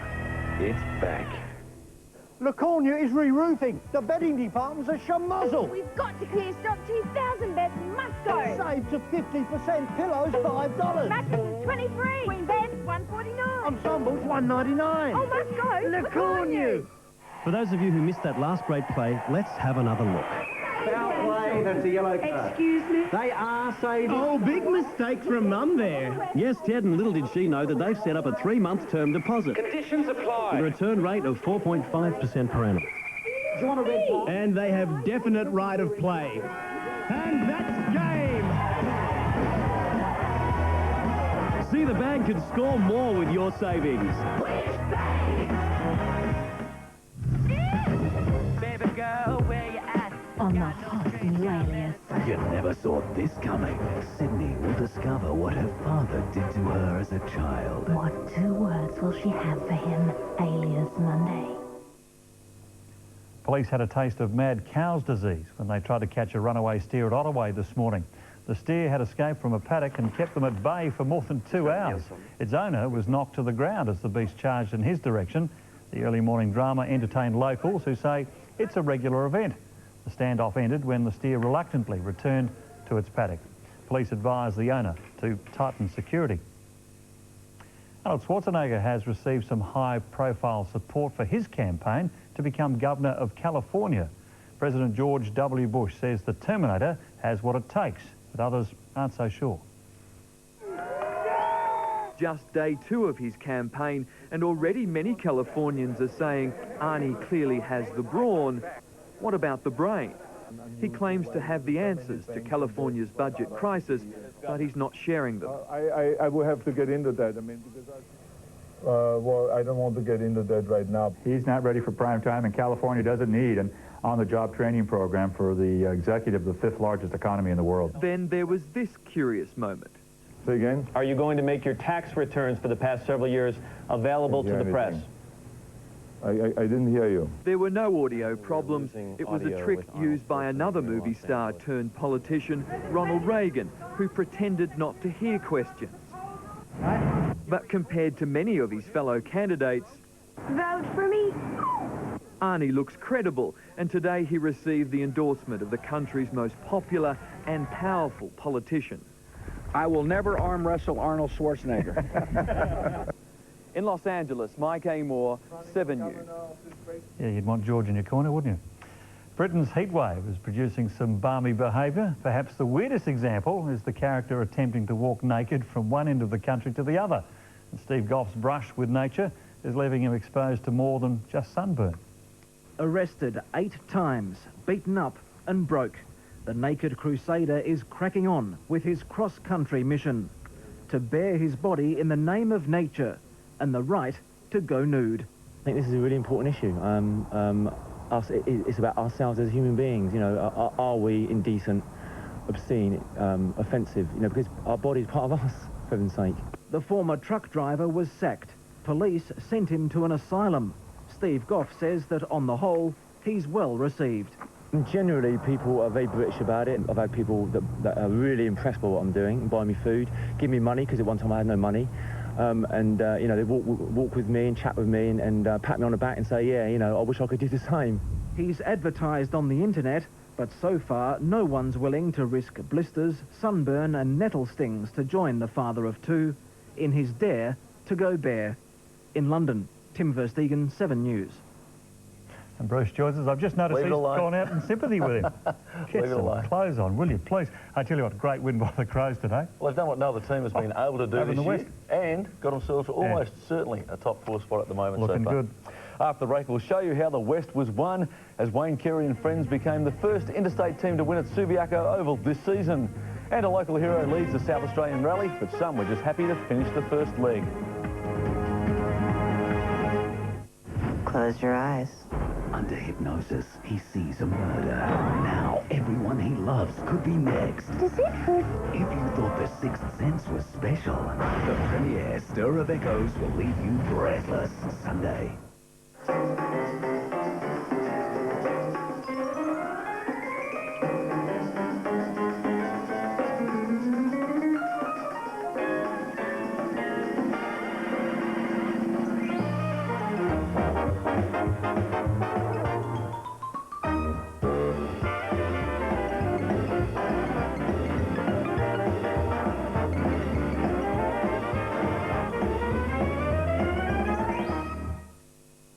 The new Magna and Verada have arrived, and if you take a test drive, you could win a new Magna ES.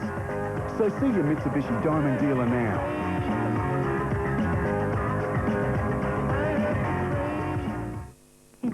Save time and money.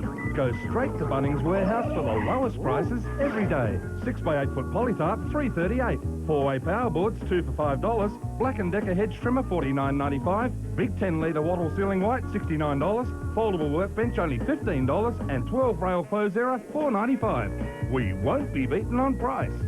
And that's guaranteed. Bunnings Warehouse. Lowest prices are just the beginning. Hungry Jack's, where it's at. The big juicy burger that started it all. The Whopper. I like that. 100% flame grilled beef with all the trimmings. Loving that. Hungry Jack's. The burgers are better at Hungry Jack's. Hi, I'm Bob Thorne, Managing Director of Super Cheap Auto, and with Rocker Brothers on board, we'll bring you Australia's biggest range of quality auto parts, accessories, handyman items, tools and equipment.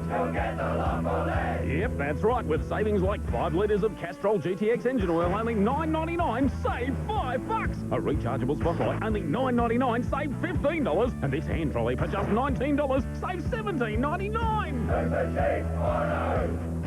Welcome to value. Welcome back, and Adelaide's taken a giant step towards sealing a top 4 spot with a 24-point win over West Coast in Perth.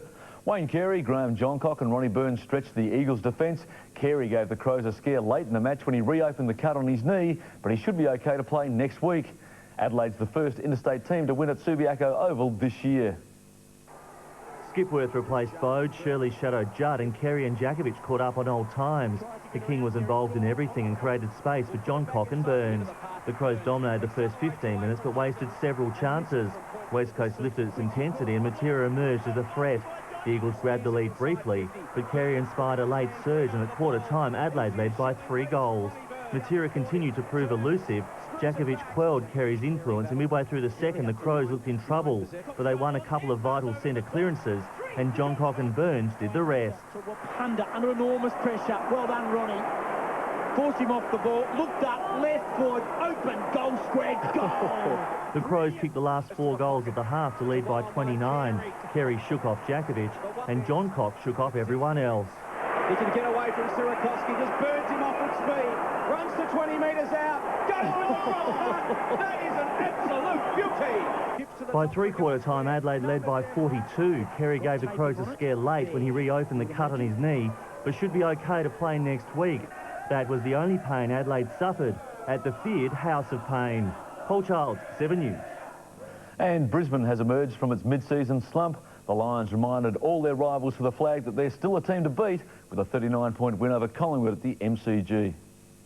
The game started badly for the Pies and got progressively worse. Off the left! With Tarrant off, the Lions roared, slamming on 8 unanswered goals. Taken by McRae, a 7-goal, he's kicked it! Collingwood tried to knock them off their game and Fraser pushed forward with some success, but Brisbane just rolled on. Lions on the loose at the MCG! Jonathan Brown with 3 was the dominant forward on the ground. The big crowd was stunned. The Pies' fortunes changing with the use of the wind, reducing the lead to 29 points at the long break. Chance for Rocket, can he get beat the ball? He can, he'll kick it over the Magpies! Tarrant finally getting into the bruising affair, the fans too. Only White rising higher. Collingwood threw everything at the Lions in the second half, unable though to land a killer blow and seize the momentum. Burns finally giving them something to build on after a dubious non-decision. No, said the umpire. Scotty Burns says thank you very much. The Lions rallied again through White to maintain their comfortable buffer. Oh, no pressure as he runs to 45 and kicks a goal for the Lions. Benched for most of the match, Locken then burst onto the scene. Down by 29 points, the Pies mounted another challenge early in the final term. Rocker providing the target, but unable to apply the finishing touches. Collingwood kicking away any chance with 5 straight behinds. Lynch putting them out of their misery. Brown, the man that started it all! Collingwood failing to deliver after promising so much. The Lions pleased with their vintage performance. And Melbourne's season reached a new low last night at the MCG. The Demons were humbled by Geelong, and the 39-point loss raised more doubts about the future of coach Neil Danaher. This morning's recovery session cancelled. Instead, skipper David Neitz called the players in for a candid heart-to-heart. The call to arms coming in the wake of last night's embarrassing loss to Geelong. The players meeting over breakfast after a heartfelt plea from the coach. Neil Danaher again targeted by furious fans last night, and there's no let-up in sight, with games against Port Adelaide, West Coast and Sydney to come. It helps us make decisions on which blokes we think have got the heart to want to play for us. The answer lies within them. And the next 3 weeks, as a coach, you learn a lot. You learn a lot, you have a look, you see a response, who can and can't respond. President Gabriel Zondi calling for calm, again publicly backing Danaher and his goals for the rest of the year. We're going to keep playing our young kids, and look, that's not going to probably help our immediate results, but that's the way we're going to go from the next 3 weeks. Michael Sinclair, 7 News. Locally, West Adelaide bounced back to form at Richmond Oval. The Bloods had lost their last 2 games, but made easy work of the Eagles, who again struggled against the top 4 team. The Port Magpies kept their finals hopes alive. Glenelg thrashed North Adelaide by 84 points, and last night Sturt ran away from Nord after half-time. Looking at the ladder, Central is percentage clear of West Adelaide, then come Sturt and the Eagles. Port is 2 wins outside the top 4 with 4 rounds to play. To soccer, and the Oceania Confederation looks set to implode. 7 of the 11 members are unhappy with President Basil Scarzella and have called an emergency meeting next month where they'll demand his resignation. Basil Scarzella's had an interesting 10 months. He had a win when Oceania was given direct entry to the next World Cup, then a loss when that was taken away in June. Now it's understood at least 7 of the 11 Oceania members have lost confidence in Scarzella and want him out. Scarzella said today he had the support of Soccer Australia and believes he still has the numbers to keep his position, but added if a majority of the members don't want him, then he'll happily step aside. The second annual International Challenge kicked off at Hindmarsh Stadium last night. There were plenty of goals scored as tournament favourite Liverpool beat China's Costco. The Chinese keeper pulled off some amazing saves, but 2 late goals gave the Reds a 3-1 win. And Croatia's Hajduk Split thrashed the Malaysian select team 5-0. The Croatians were just too big and too strong. Real Madrid's Asian tours continued with a 4-2 win over Hong Kong. David Beckham didn't score and struggled to get into the game, but a trademark cross set up Brazilian superstar Ronaldo for one of his 2 goals. And in netball, the Adelaide Thunderbirds have responded to a spray from coach Mark Angove and beat the Sandpipers in Sydney last night. Angove's outburst was prompted by the T-Birds' disappointing loss to the Swifts last week, but her team clearly got the message and cruised to a 24-goal win. Local hero Ed Ordinsky leads the South Australian Rally after an impressive day on slippery roads. He managed to keep his Mitsubishi clear of any trouble and in cold and dangerous conditions holds a slim lead over rivals Cody Crocker and Simon Evans. The rest of the field had plenty to dodge, including these emus, but the conditions took the care of many other drivers. And tragedy at Phillip Island after a promising young driver was killed. Stuart McCall had qualified second fastest in his class when in wet conditions he lost control of his Volkswagen at the bottom of the back straight, crashing into a barrier at around 200 kilometres per hour. And unfortunately on that tragic note, Jack, that is our sport for Saturday. Good on you, Bruce. Thanks for that. Stay with us. The weather report's next, and a trip down memory lane for teddy bear and doll enthusiasts. Stick around, Bruce.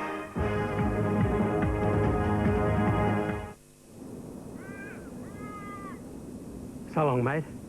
You've been bloody good to me. But it's time to move on. The only thing better than an old Holden 1-tonner is the new Holden 1-tonner.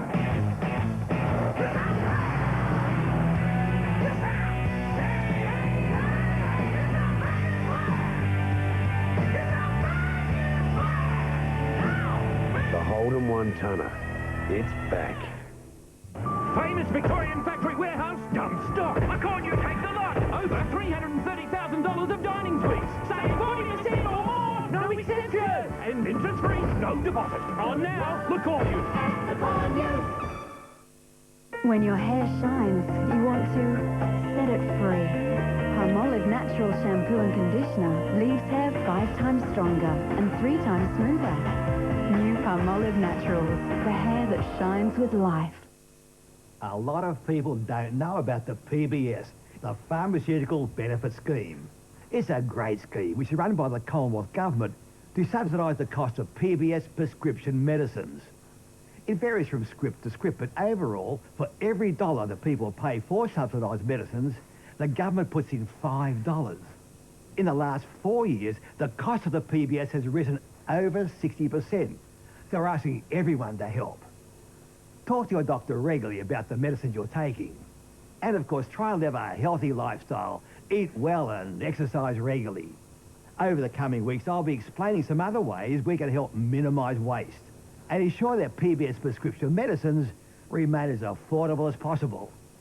It's a prescription for a healthy pharmaceutical benefit scheme. For more information, pick up a booklet or call 1800 020 613. Authorised by the Australian Government, Canberra. A bird's eye view of the world's wildest drivers. Plus one police officer's incredible brush with death. Police camera action.